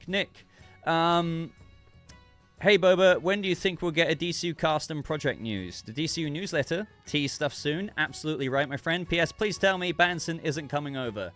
I mean, I don't know how many more times I can say that Robert Pattinson's not gonna... I don't know how many times James Gunn can say it. Now, I know people always argue, but things change. I mean, if that ever happens, I will say in that video, because I know a lot of people will be like, "Ha, Boba, I told you." All I'm going to say is, like, I was just following the letter of the law. They said that he won't be in the DCU. The canon of the DCU also proves otherwise. Do you know what I mean? Even the very fact that Batman in the DCU has been around for a long time, considering he's got a Bat family around him, he's trained a few Robins, he's got Damian Wayne, that chronologically doesn't even line up to Robert Pattinson's Batman. I know Robert Pattinson's Batman is set in 2022, so was the Penguin series, but let's just say The Brave and the Bold comes out in 2027. You still can't chronologically do all of those Robins and Damian Wayne and all of this stuff by 2027 Batman. And I know some of you will be like, but they'll do a time jump. That still doesn't work, because don't forget, Brave and the Bold will be set in the present day. Because Superman, even though it's an alternate history fantastical world of ours, it's still set in present day. So a few years from now, like, the Brave and the Bold Batman will be set in present day 2026, 2027, whatever you want to call it.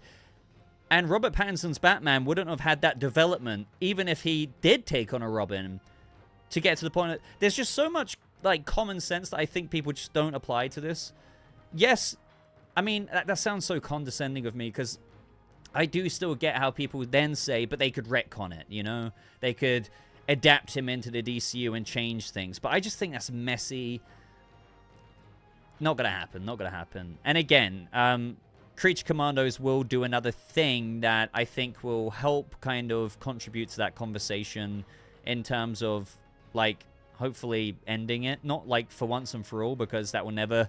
I don't think that will ever happen.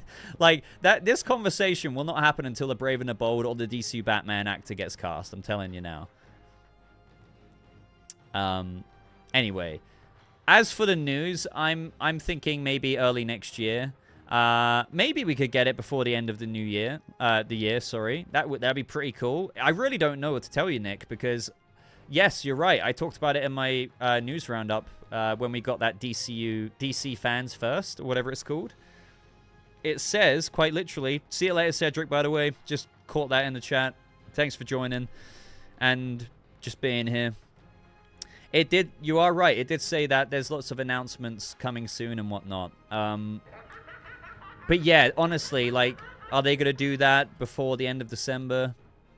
Or is it going to kind of be in January? I think January's more fitting because, you know, it's kind of like January 2023. James Gunn gave us that Gods and Monsters announcement video. Maybe we're going to get some press releases then. I don't know. Is Pattinson DCU? Saw Aaron Fisher say it is. I swear to God. No. No. He's not DCU. No. I don't know what Aaron Fisher's talking about. But no. What the hell are we listening to right now?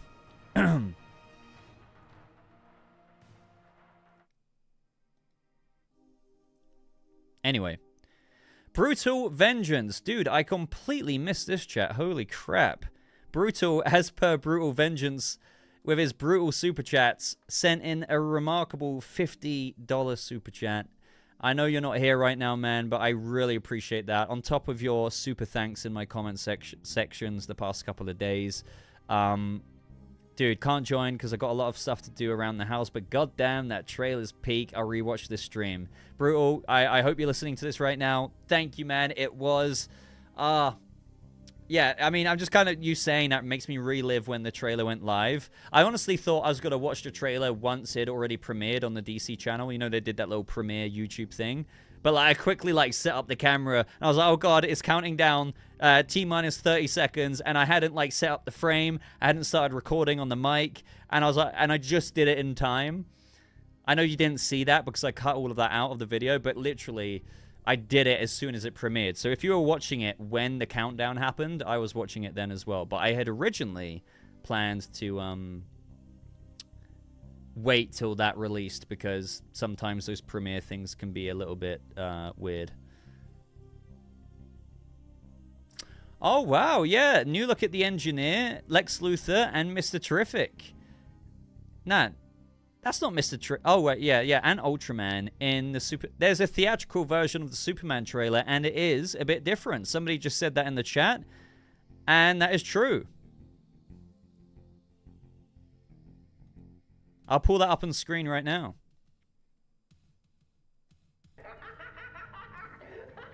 Actually, well, is that like weird copyrighty stuff? Wait, I'll put the Twitter link in the chat. I don't want to get in trouble. I mean, because people... I mean, I don't trust anything when it comes to YouTube. But here's the tweet. You can see it for yourselves.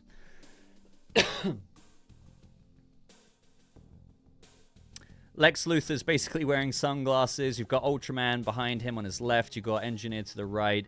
And you've got Mr. Terrific there. Oh, and I recognize that little thing behind Mr. Terrific in the background. That is another set photo that I saw months ago that I was telling you guys about, this little like round chambery pod thing. And I didn't know what it was, but it looked very advanced scientific.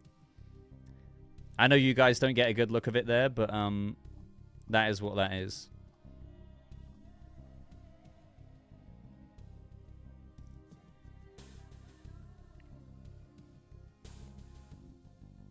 Bro, tell us the reason when we find out. What do you mean, Saeed? But again, huge shout out to Brutal. We now need to get to Kenya King's super chat. Thank you so much for the $10 super chat, Kenya. Is the music too loud on the stream, or is it okay, by the way? Mr. Terrific isn't with Lex. It's Ultraman. Mr. Terrific is... Yeah, I think that's a separate scene. It's like... Yeah, I don't get how that framing's working, but that's like a separate scene on top, and Mr. Terrific is below. Do you know what I mean? Because there's a cut there. It's not like Mr. Terrific's head is underneath Lex Luthor's torso. So I don't know what that framing is, but it's like they've got two frames. That's strange, yeah.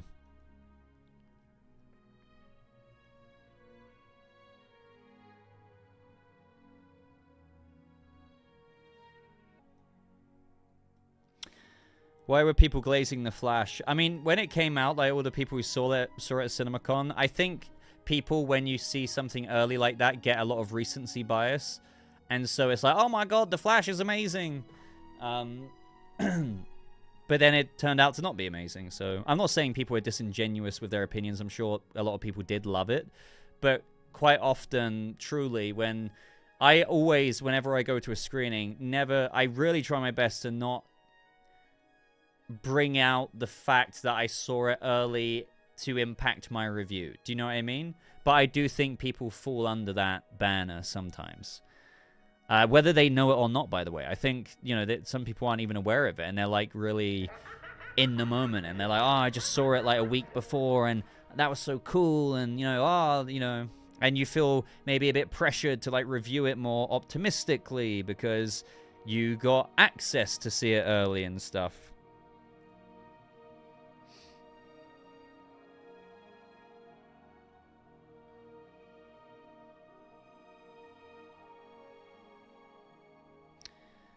I don't know. That's the only explanation as to why people, when they saw it at CinemaCon, maybe... I don't know. Or they loved it. That's it.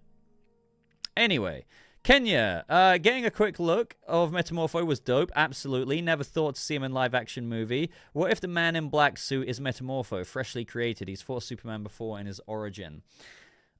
I have seen people say that, and it did make me pause for a second. I don't know. You know, I want to disregard it as being like, nah, that's ridiculous. But there is a part of me like, what if... I mean, but the thing is, he's more Stag Industries related. You know, I did speculate that Metamorpho's origin... Sorry, he could have an origin in this movie. He's not an established hero. He actually is created in this movie. But I think Lex is behind whatever this Ultraman black-suited figure is. So that wouldn't make sense with Metamorpho, because we know Stag Industries is in the film. So therefore, I choose to believe that Metamorpho is a byproduct of Stag Industries. But you never know. You could argue that he's covering up. He's in a suit like that. Metamorpho is very powerful. He can have all of these crazy abilities. I don't know.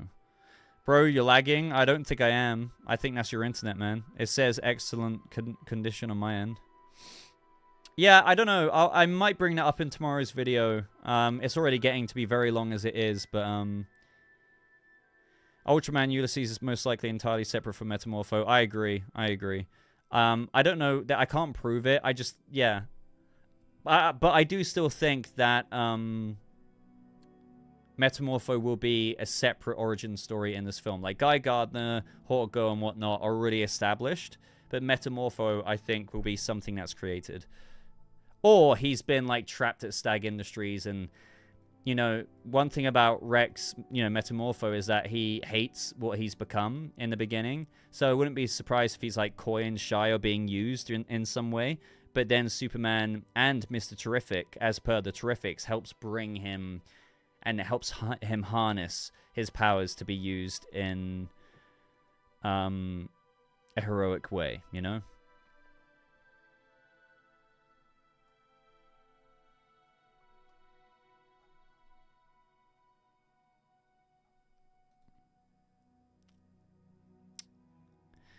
But yeah, thank you very much, Kenya. Up next we have Thunder Knight.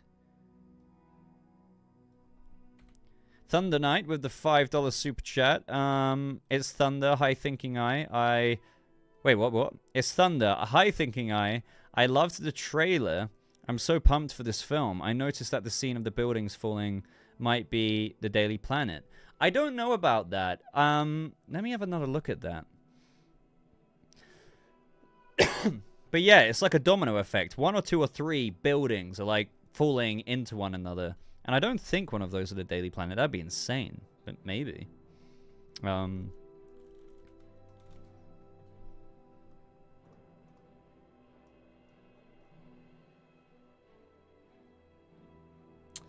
don't... There isn't like a clear shot there.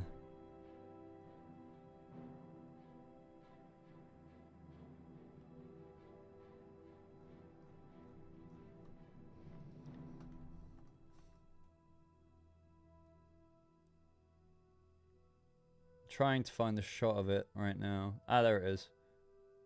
Oh, wait, maybe. We did get... I need to see the shot from the teaser trailer of the Daily Planet again. Let me bring that up. Bear with me.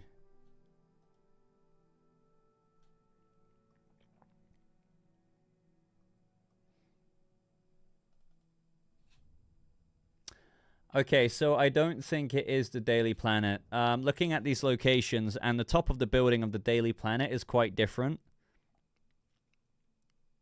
Or maybe, wait, let me make it bigger.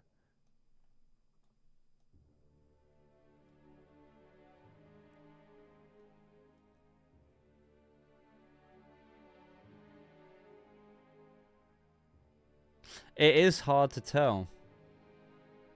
It is hard to tell.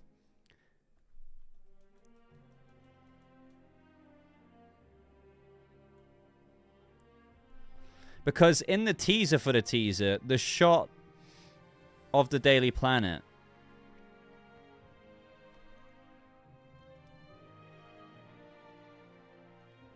you can only see it from the top, and it's quite in the center of Metropolis, right? So the reason why I don't think it is necessarily the Daily Planet is because what I'm about to show you, it seems to be not like remote or anything, but do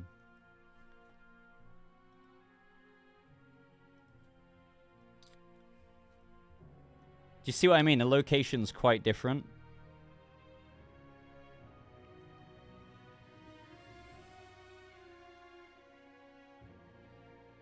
You know, the Daily Planet seems more to be in the right-hand side of that city. Whereas this area, there's no... I mean, there are a couple of tall buildings. I was about to say there's no tall buildings around, but that's because they've crashed into this larger building there. And I tried looking at the very top of this building to see if it matches up with the Daily Planet. I don't think it does. See, I thought the top looked the same, but do you see... You see those little bits on the bottom of the Daily Planet, those like little window-looking things, or like chutes, whatever they are. There's two on each side. Well, this doesn't have that. From what we can see, this doesn't have that.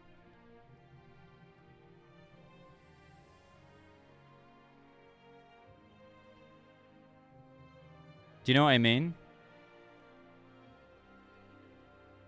But maybe it's just so blurry at the very tip top there, it might have it. Either way, though, I just don't think... Sure, you could say it's the other angle to this image, but I don't think the location is the exact same.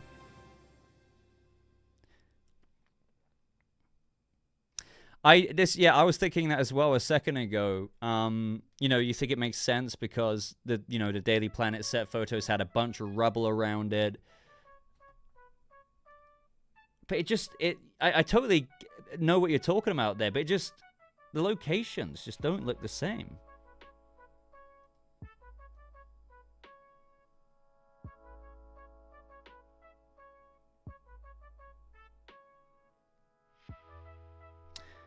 I don't know.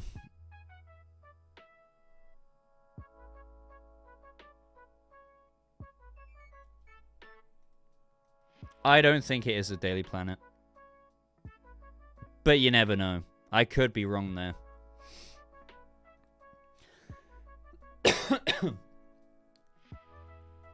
I'll try and look into that a little bit more.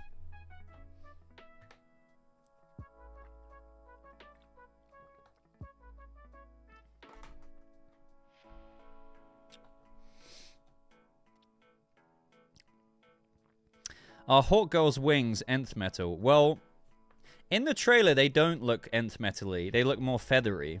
But in the Creature Commando's future vision, her wings look metal. So it's kind of hard to know. I'll have to look at photos like super zoomed in. I mean, hold on. Here's a good photo of Hawk Girl.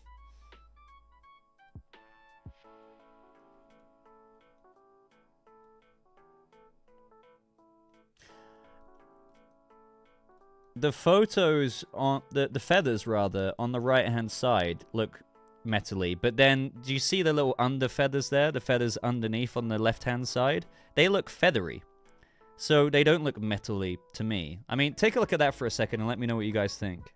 I'll leave it on screen for a minute. I'm just gonna go get some more water, but let me know what you think.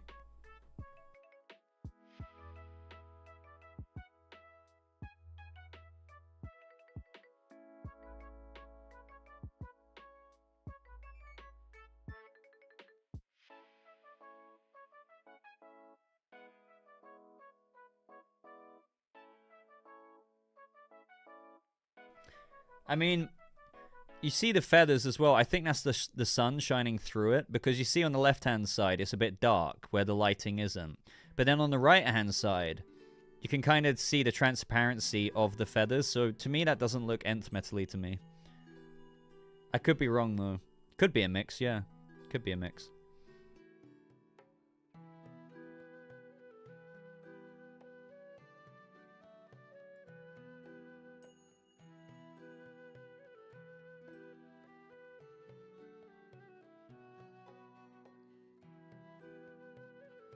Wait, I do have another photo to show you guys. What do you think of that?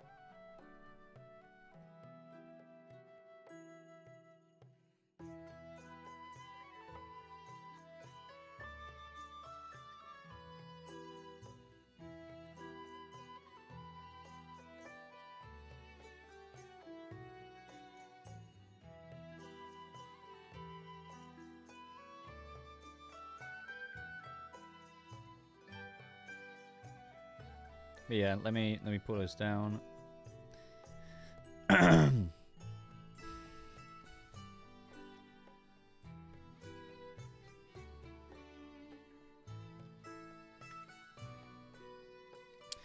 Filippo, thank you for joining Superhero Membership. Sorry, that was like almost an hour ago now. NTR Pricing. Thank you for your $5 super chat.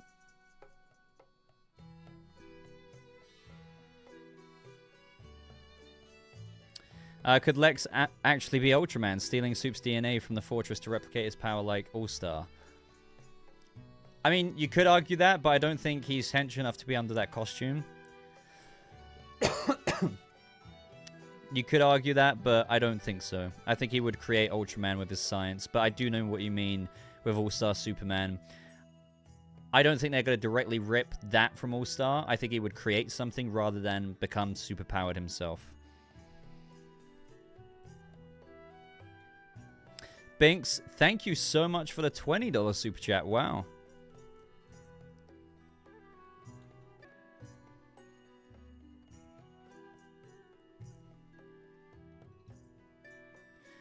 Let me pull that up.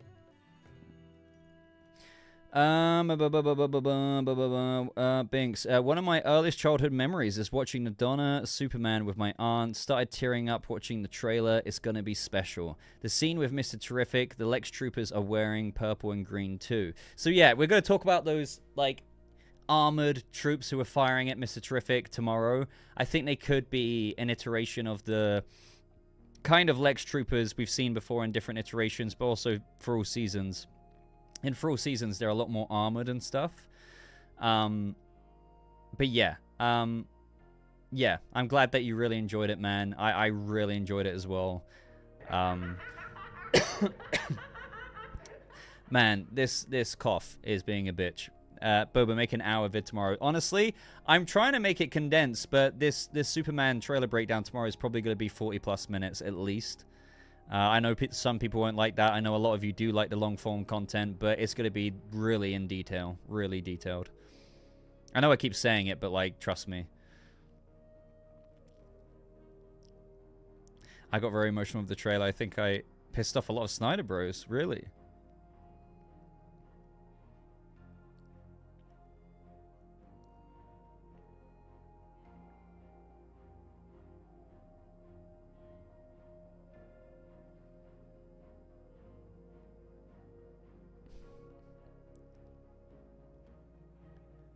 Will Crypto have more scenes? Oh yeah, like absolutely more scenes than what we see in the teaser trailer. No, make it longer. Just check the top comment on your trailer reaction. I didn't mean to cause so much... Wait, was there drama? I apologize if we've had some haters in the comment section. You know, inevitably people are going to find my video. Wait, I haven't even checked my video. Let's see how it's doing.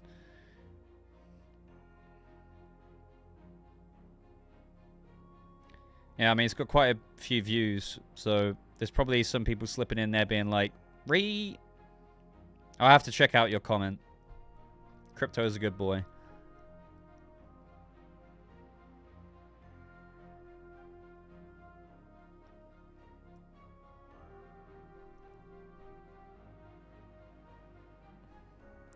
Crypto could easily solo the entire DC universe.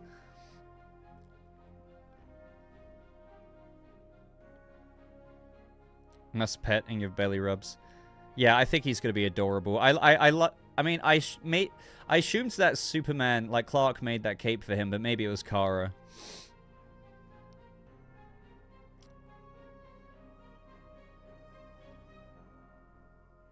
Morgie sent in a chat. Lois looked a little too comfortable with Superman if she doesn't know he's Clark. Again, that could be a later scene in the movie. Again, it's not chronological in the trailer, so by that point, I mean, you know. We'll have to wait and see how that turns out. Braden, welcome to the stream.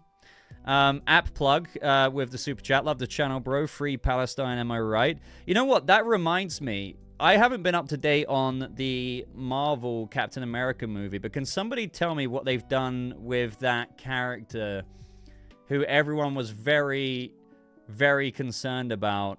What's her bloody name in the comic books? It's slipping my mind. But I heard that they completely... There was rumors that they weren't going to do anything, but then there was also new rumors that they completely reimagined the character, or, like, was it that she's been cut? I've been completely, not following any... No, not the blue hair guy. It's like a... It's a female character. It was a very bad decision to begin with, Saeed says. I mean, I remember everyone just talking about it. Apparently, she's just a CIA... Yeah, okay, so that rings a bell, what Jurassic just said. Apparently, she's just a CIA agent now. But I swear they went to the extent of making her a suit, but then, like, maybe they saw the backlash on social media, and then we're just like, okay, shit, we need to kind of, like, change this around. I don't know. But thank you very much, AppPlug, by the way, and for saying the kind words. I don't remember. Yeah, I need to get back on the Marvel. I know some of you are just like, we don't care about the Marvel content. But honestly, like, I used to cover a lot more Marvel. Even, well, it actually was a while ago now. But No Way Home feels like yesterday to me. And I was doing, like, an hour-long spoiler breakdown for No Way Home. So I hope to get back to that. And I know marketing is marketing, and they're meant to make the trailers look good, but I actually do like the look of Thunderbolts and the new Captain America movie. Obviously, it's another thing seeing the film, but yeah, my most viewed video is indeed a Marvel video. Fantastic Four trailer tomorrow? Oh my god, if that comes out. I don't know how. I want to do reaction. Wait, what? Like, I know there was that poster that came out where we got new looks. But I'm so busy, like, with this Superman stuff. This is why I can't cover as much as I want to cover. Being a one-man band here, it's just so impossible. Like, people think that I'm just not a Marvel fan, but I actually am. And I can't wait to cover Daredevil. God, I can't wait. Even if I get, as I always say this, even if I get, like, 1.3k views over, like, 2 weeks of my Daredevil reviews, I'm doing it. I love Daredevil. Next year, I'm going to really strive to bring back my variety of content. Because again, like a year or two ago, I was covering Lucifer, the Sandman, the MCU, and the DCU. Or, well, back then it was like the DCEU is Black Adam going to be the future, with Dwayne Johnson taking over everything and Henry Cavill's Superman coming back.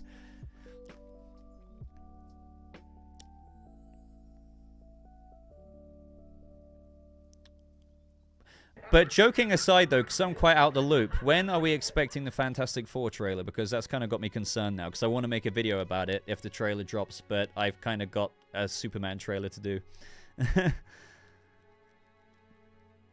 Right, up next is from Mace Strex Talks, with the €5 super chat. I can't lie, I'm not really a fan. We will see, though. My forever Jonathan Kent will be John Schneider from Smallville. Oh, man, he's amazing. Love the content, man.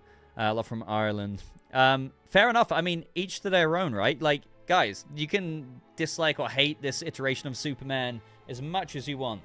As much as you want. Everyone has different opinions. There's no need to jump down each other's throats about it.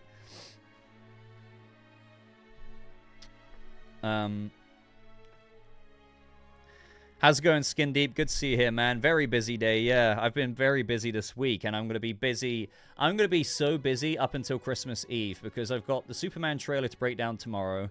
Then over the weekend, providing no other like breaking news happens, I've got to film like 3 or 4 videos Saturday, Sunday, Monday, and Tuesday over for like the Christmas period, because obviously I don't want to take like a week and a half off my channel with no upload. So I need to like schedule my Creature Commandos review for Boxing Day.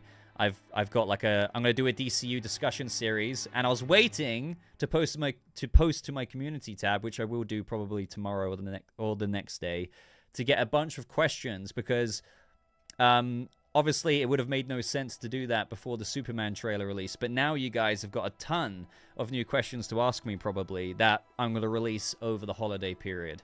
It's gonna be a very big deep dive into the DCU, but it'll probably be mostly focused like a Q&A surrounding Superman, mixed in with theories and everything like that. But thank you very much, Maze. Really, really appreciate that super chat.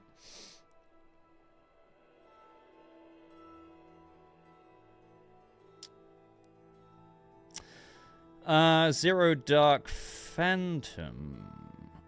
Thank you very much for your $5 super chat.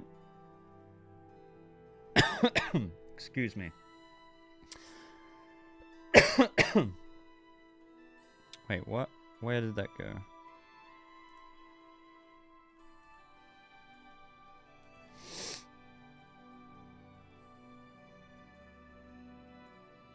Aha. So, who is the princess in Creature Commandos, and why is she important to the overall story of the DCU? You had Superman, Batman dead. How will she get all that power?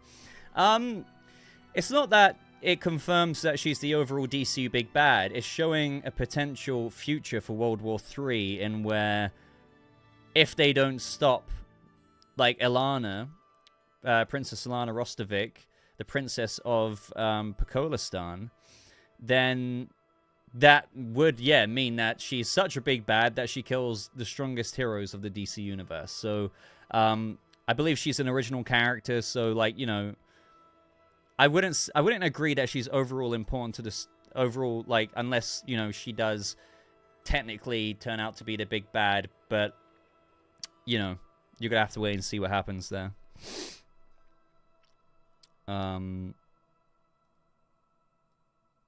But yeah, that's obviously why she's the big deal, because she could potentially be, if Cersei's vision is true, a huge threat. Because the fact that she was able to take down Superman, Batman, every hero, and they're dead in that vision, is, well, I would say that is majorly important.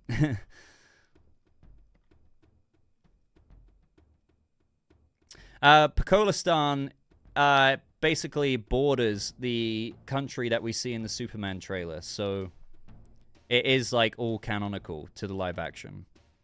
But it's not that same place where we see that kid raise that flag. That's, like, the country that borders Pakistan in Creature Commandos. But thank you very much, man. Sorry, I'm still trying to get to these last few super chats. Amy, that's where I am. Yeah, very, very, very busy day today, Amy. Amy, have you seen the Superman trailer? If you haven't, don't watch it, because I want to watch it with you. But if you have, then fair enough.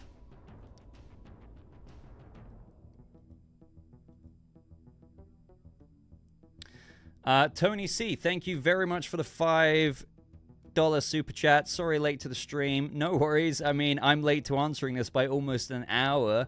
Did you see James Gunn's recent post about the engineer being in the trailer? Where is she? I didn't see his recent post about the engineer being in the trailer, but she is in the trailer. She's in it very quickly. She's a little dot on the LexCorp building. In the theatrical trailer, there's new footage of her there, which is going around social media right now. So yeah, she's not really heavily featured in the official teaser trailer that we just got. But in the theaters, there's another shot of her where you see her a bit better. But again, you have to be in theaters to see that. And I really want to see the full cut of that trailer. I assume that's going to come online, if it hasn't already, very, very soon.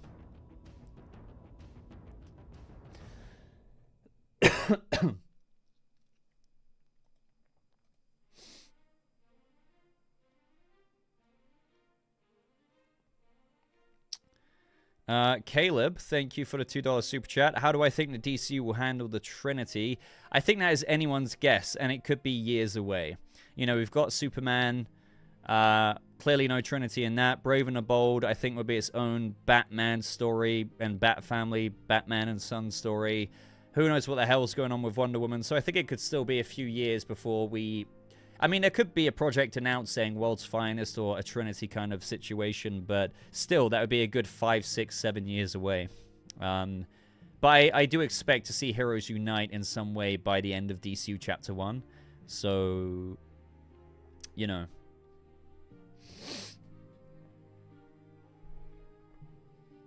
Oh, wait. Okay, so Zero Dark sent in that other super chat I read out earlier. Damn, Bob, you just kind of spoiled my own question. Didn't know you'd seen all the Creature Commandos, but out of there, do you think... But out of theory there, do you think DCU is currently heading? Heading where? I can't really speak to that just because I don't want to give things away or say something that will inadvertently give something away with regards to where the DCU is heading with regards to Creature Commandos. So... Thank you very much, Sully. Appreciate reading that. Maybe, Nestor. I could be watching DCU films with my kids, or a kid, in 6 to 7 years' time. Yeah, that's kind of crazy to imagine. Gumgo, thank you so much for the $5 super chat. Support for an amazing channel. Thank you, thank you, thank you very much.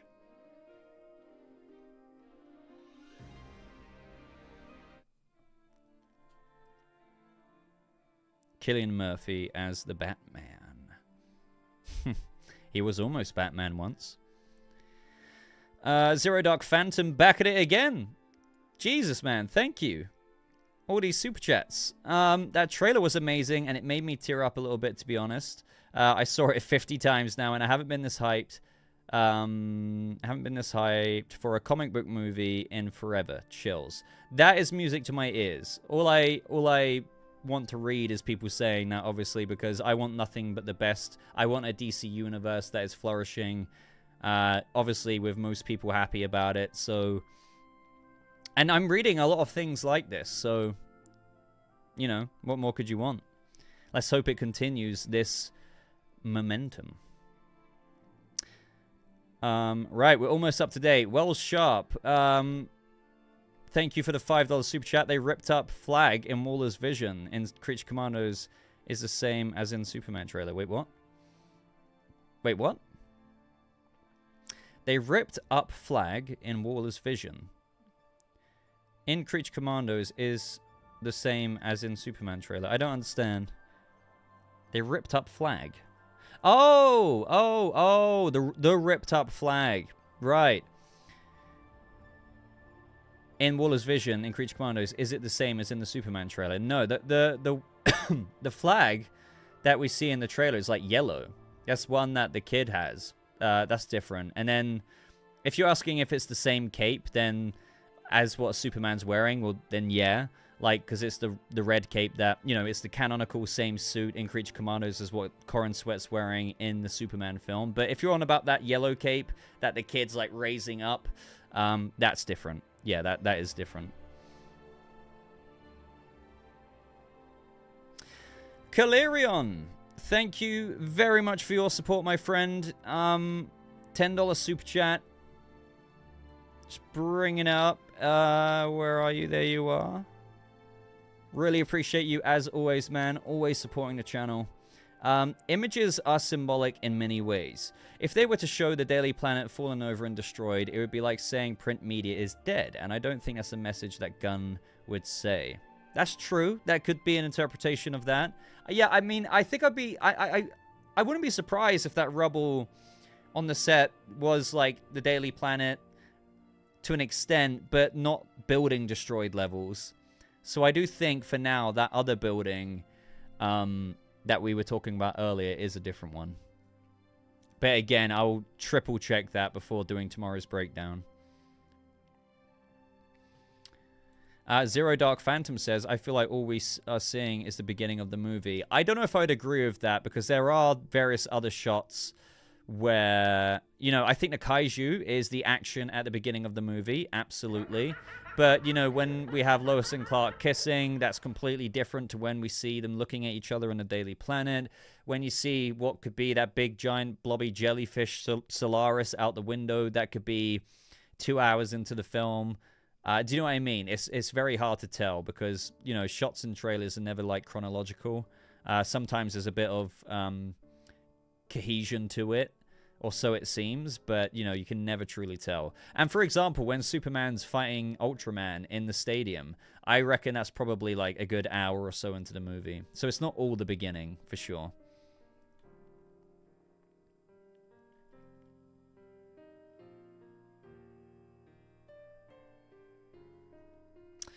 And Clarion, thank you so much again for another super chat. Oh, and about the wedding. Let me, where are you? Thank you for sharing the wedding pictures. Mrs. Boba.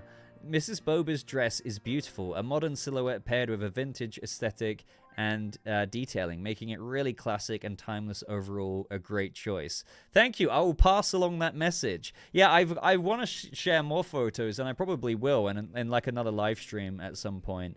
But yeah, I wanted to get something out there in those 2 videos that I showed them in. Because I know a lot of people were like, there were so many messages saying, you know, congrats on getting married. So I felt like, you know, I need to show something. But yeah, she was beautiful. She is beautiful. It was a beautiful day. Where were the photos? I posted my wedding photos in 2 videos. I think I did it in a Creature Commandos review last week, maybe, and then my news roundup after that.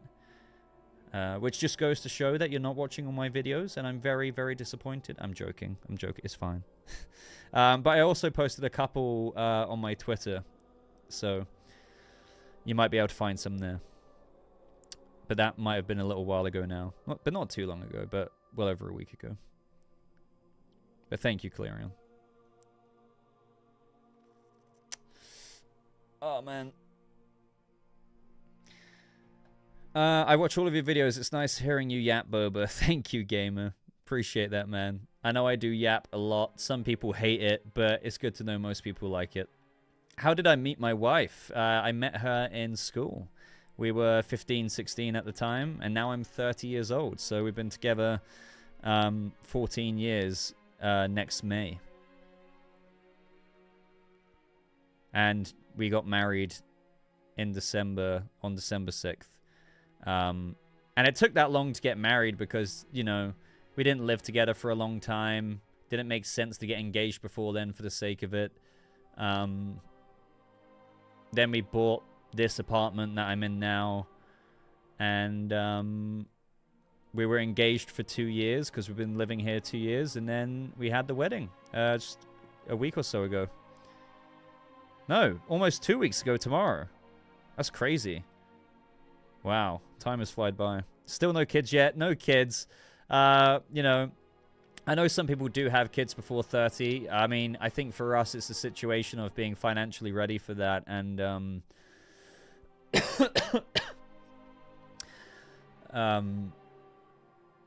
giving it maybe another year or 2. I don't know. Don't get me wrong, we both want kids, but it's like, are we ready right now when ideally we want to move out of this place and get an actual house rather than just an apartment? You never know what the future holds, but I think we're playing it by ear. You know, we're seeing how it goes, you know. But we're not like, oh yes, we're going to try to have kids in like 2025 February 5th. You know, it's not that, you know, it's not like that. But yeah, I think early 30s is the average age to get kids. I agree. That's kind of how we're playing it. I would never say never in the next year, but like it's the kind of thing where ideally I think we want to have a bit more money behind us and be a bit more ready. But at the same time, you never know what may happen. Amy says, Rowan said that you sound like Pup right now. See, I was thinking that earlier, funnily enough, because my throat, like my voice is getting much deeper because of this freaking cough and talking during the stream, and I feel like it's giving me the pup kind of voice, you know. I've got that extra octave lower. Amy. Is your wife from the UK? Yes. I mean, we were at school together, so you know, I went to, I'm British, so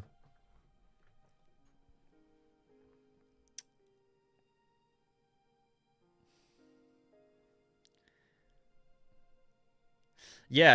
Late 20s, early 30s. Older generations had kids earlier. Oh yeah, absolutely. Like my parents and my wife's parents had kids when they were like 21, 22, 23. And, you know, back then, you know, not to sound like a boomer here, but, you know, the cost of living was completely different. It was more feasible to, you know, raise kids. I'm not saying it was for everyone, but like everyone knows back then in the 80s and 90s, it was a lot easier to raise kids or afford children at a younger age. Whereas right now, I would say the new like 22, 23 back then is now 30. Like, I would say like roughly when you're around my age is probably financially where I would have been at if I was if I was in my early 20s in the 1980s. Does that make sense? It's roughly like that. Yeah, like money was a little bit easier back then. Obviously, I know inflation is a thing, but like it was cheaper to get housing. You know, like everyone knows this roughly, so I think, you know, and I'm sure you guys have read articles before where more and more these days, like statistics are showing that people just aren't, well, they're not getting married as well, but they're also not having kids until much later. Like a lot of women aren't having children until they're like early, well, even mid 30s. And then obviously the thing about that is the biological clock kind of, as my wife says, starts ticking. And obviously, you know, you can have kids into your mid to late 30s completely, but, you know, there's more of a risk of, you know, issues with pregnancy and stuff like that. So, you know, there's all of that you have to consider as well.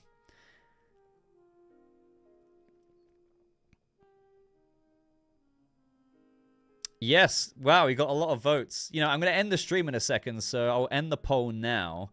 Guys, we've had 1,110 votes. And here are the results. Did you like the Superman trailer? Loved it, 83%. I liked it, but could have been better, 14%. And 2% a nope. So, how old am I? Chaos asks. Guess. Nobody give it away, but guess. I mean, I think with my mustache and stuff, I definitely look a lot older, but whenever I shave it off, everyone says I'm like 23, 24.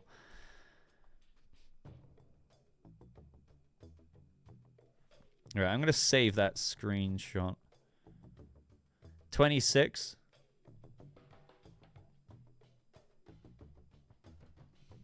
Yeah, almost knocked my bottle over. It's interesting that some people are still saying 26 when I've got my facial hair, because it makes me wonder what those same people would say if I shaved all this off. Because, yeah, so I'm 30. I'm 30 years old, but it does make me happy that some people think that I'm 26 or 24 when I shave. It happens every time, every stream. If I'm clean shaven, people say, you like 23, 24? And then when I say I'm 30, they're like, what the fuck? You look mid to young 20s. Well, that's good. I mean, at least I'm not aging crazy for now.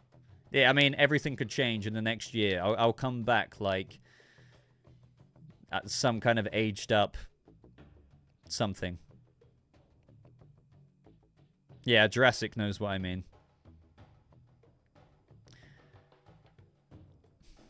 Or like, yeah, like, or like Oliver Queen from the Arrowverse when they like put the makeup on him and he's like old man Oliver.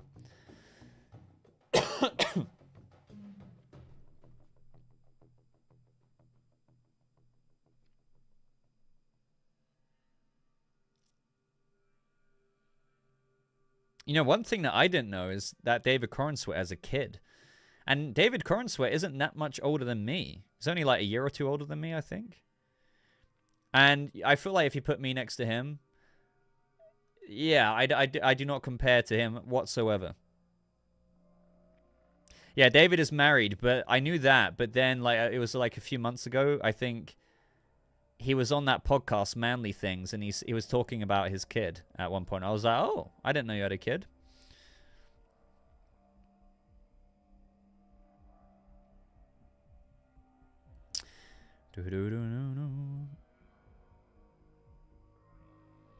Right, guys, I think I am going to end the stream there. We've been going for almost 2.5 hours now. I would go on longer, but my voice is starting to go and my cough is getting more persistent. So I think I'll call it a day. I really enjoyed myself. I loved, you know, obviously going live, talking about this crazy, crazy day we've had with the Superman trailer. Just know that tomorrow I'm going to be releasing a very, very in-depth, nerdy breakdown. And honestly, I'm working really hard on it. You know me, I would like to get it up now, but and not be like the last to doing an in-depth trailer breakdown. But I just want to put the quality into it and make sure that I've got all my ducks in a row and it's really informative as best as I can make it, you know. And more streams, Boba. I will try get back to the weekly streams. I think things just been busy, so I'll say in the new year I might stream before the year is over. But as for like getting back to like weekly streams, like Sunday streams and maybe the odd weekday stream, I will probably do that as of January. But until then, guys, all I can say is thank you for a great live stream and consider joining my Discord server, which I'm about to spam the link in the live chat right now. Wait, why does it keep doing that? There we go. Why is it? It keeps.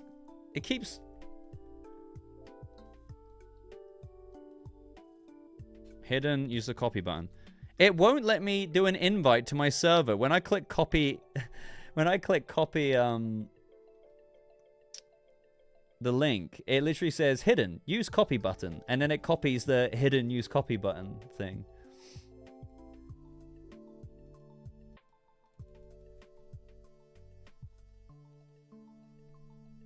Okay, I guess there is no invite to my server because I can't generate a new link. Yep, no invite to my server. For some reason, it's not working.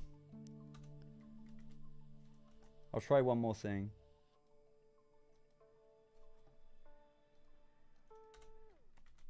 Right. Okay, guess that's not working. Either way, I'll see you guys in the next stream. Or well, yeah, tomorrow's video. I'll see you in tomorrow's video. Thank you, thank you, thank you. And yeah, follow me on Twitter. I can speak to you more there. And have a great rest of your night. Today was a really good day. And I'll see you soon. Goodbye.